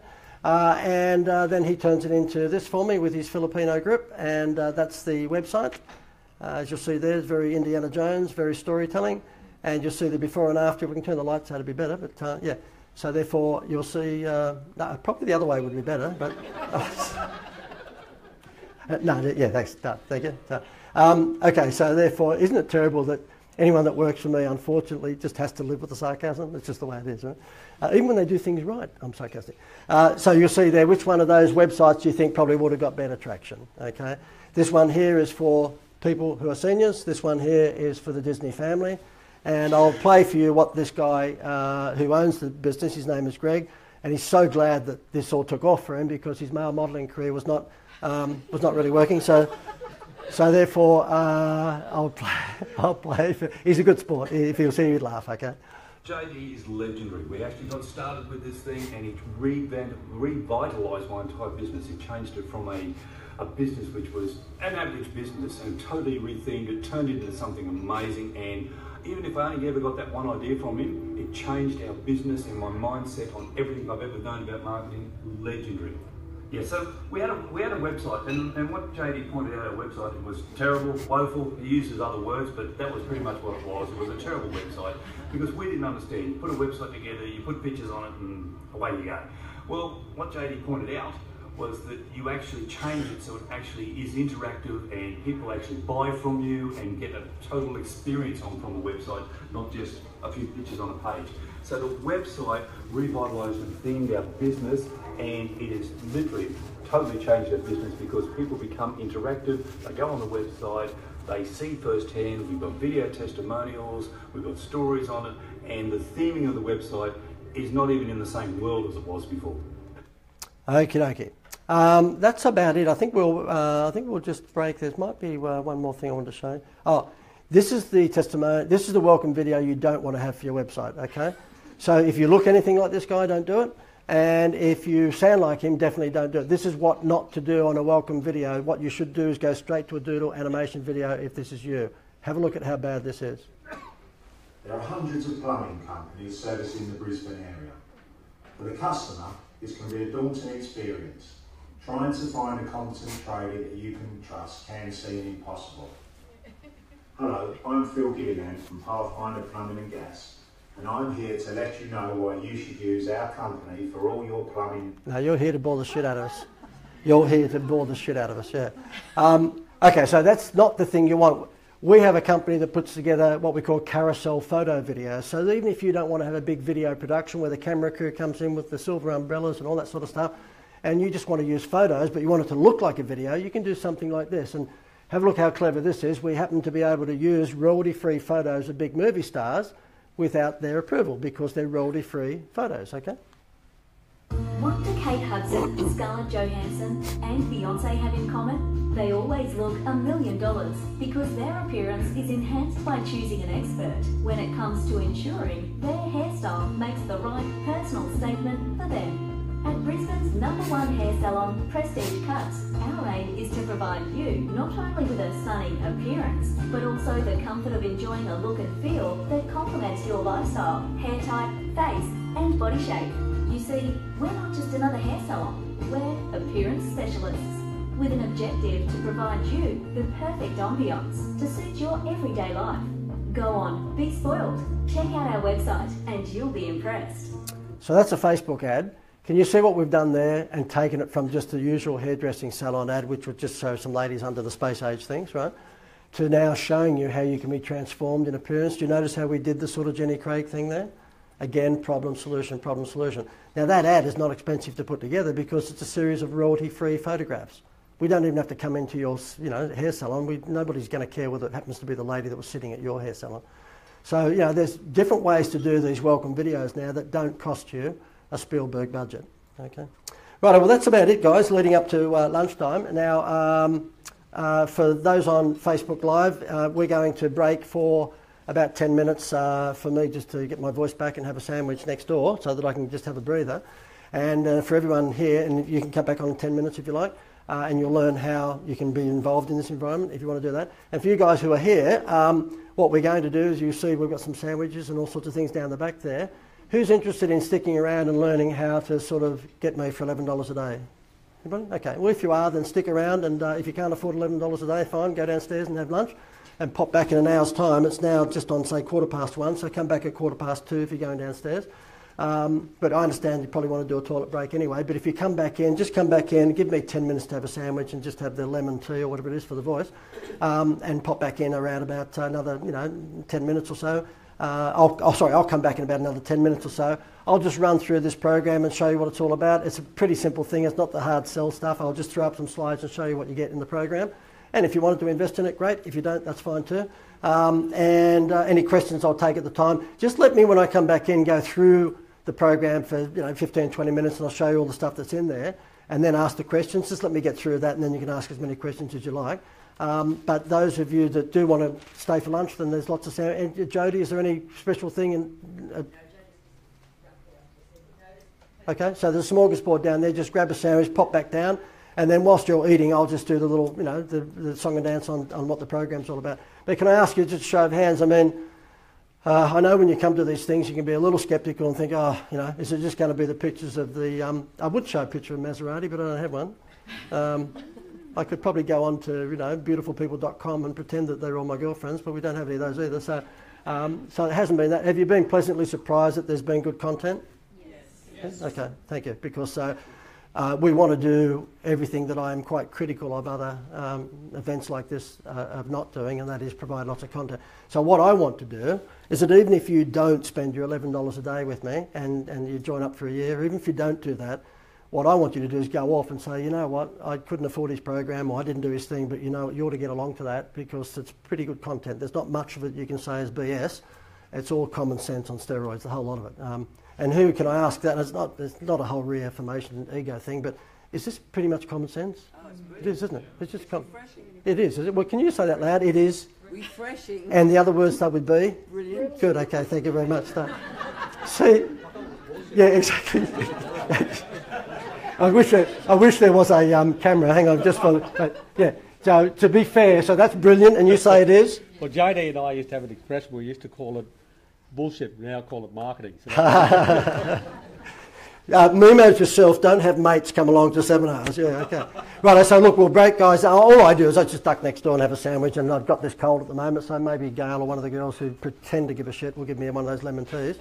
So just give me 10 minutes to get the voice back, and then I'll pop back in 10 minutes. So grab yourself a sandwich, and then I'll come back and just run through it. Okay, good. Standing ovation. Thank you very much, Tom.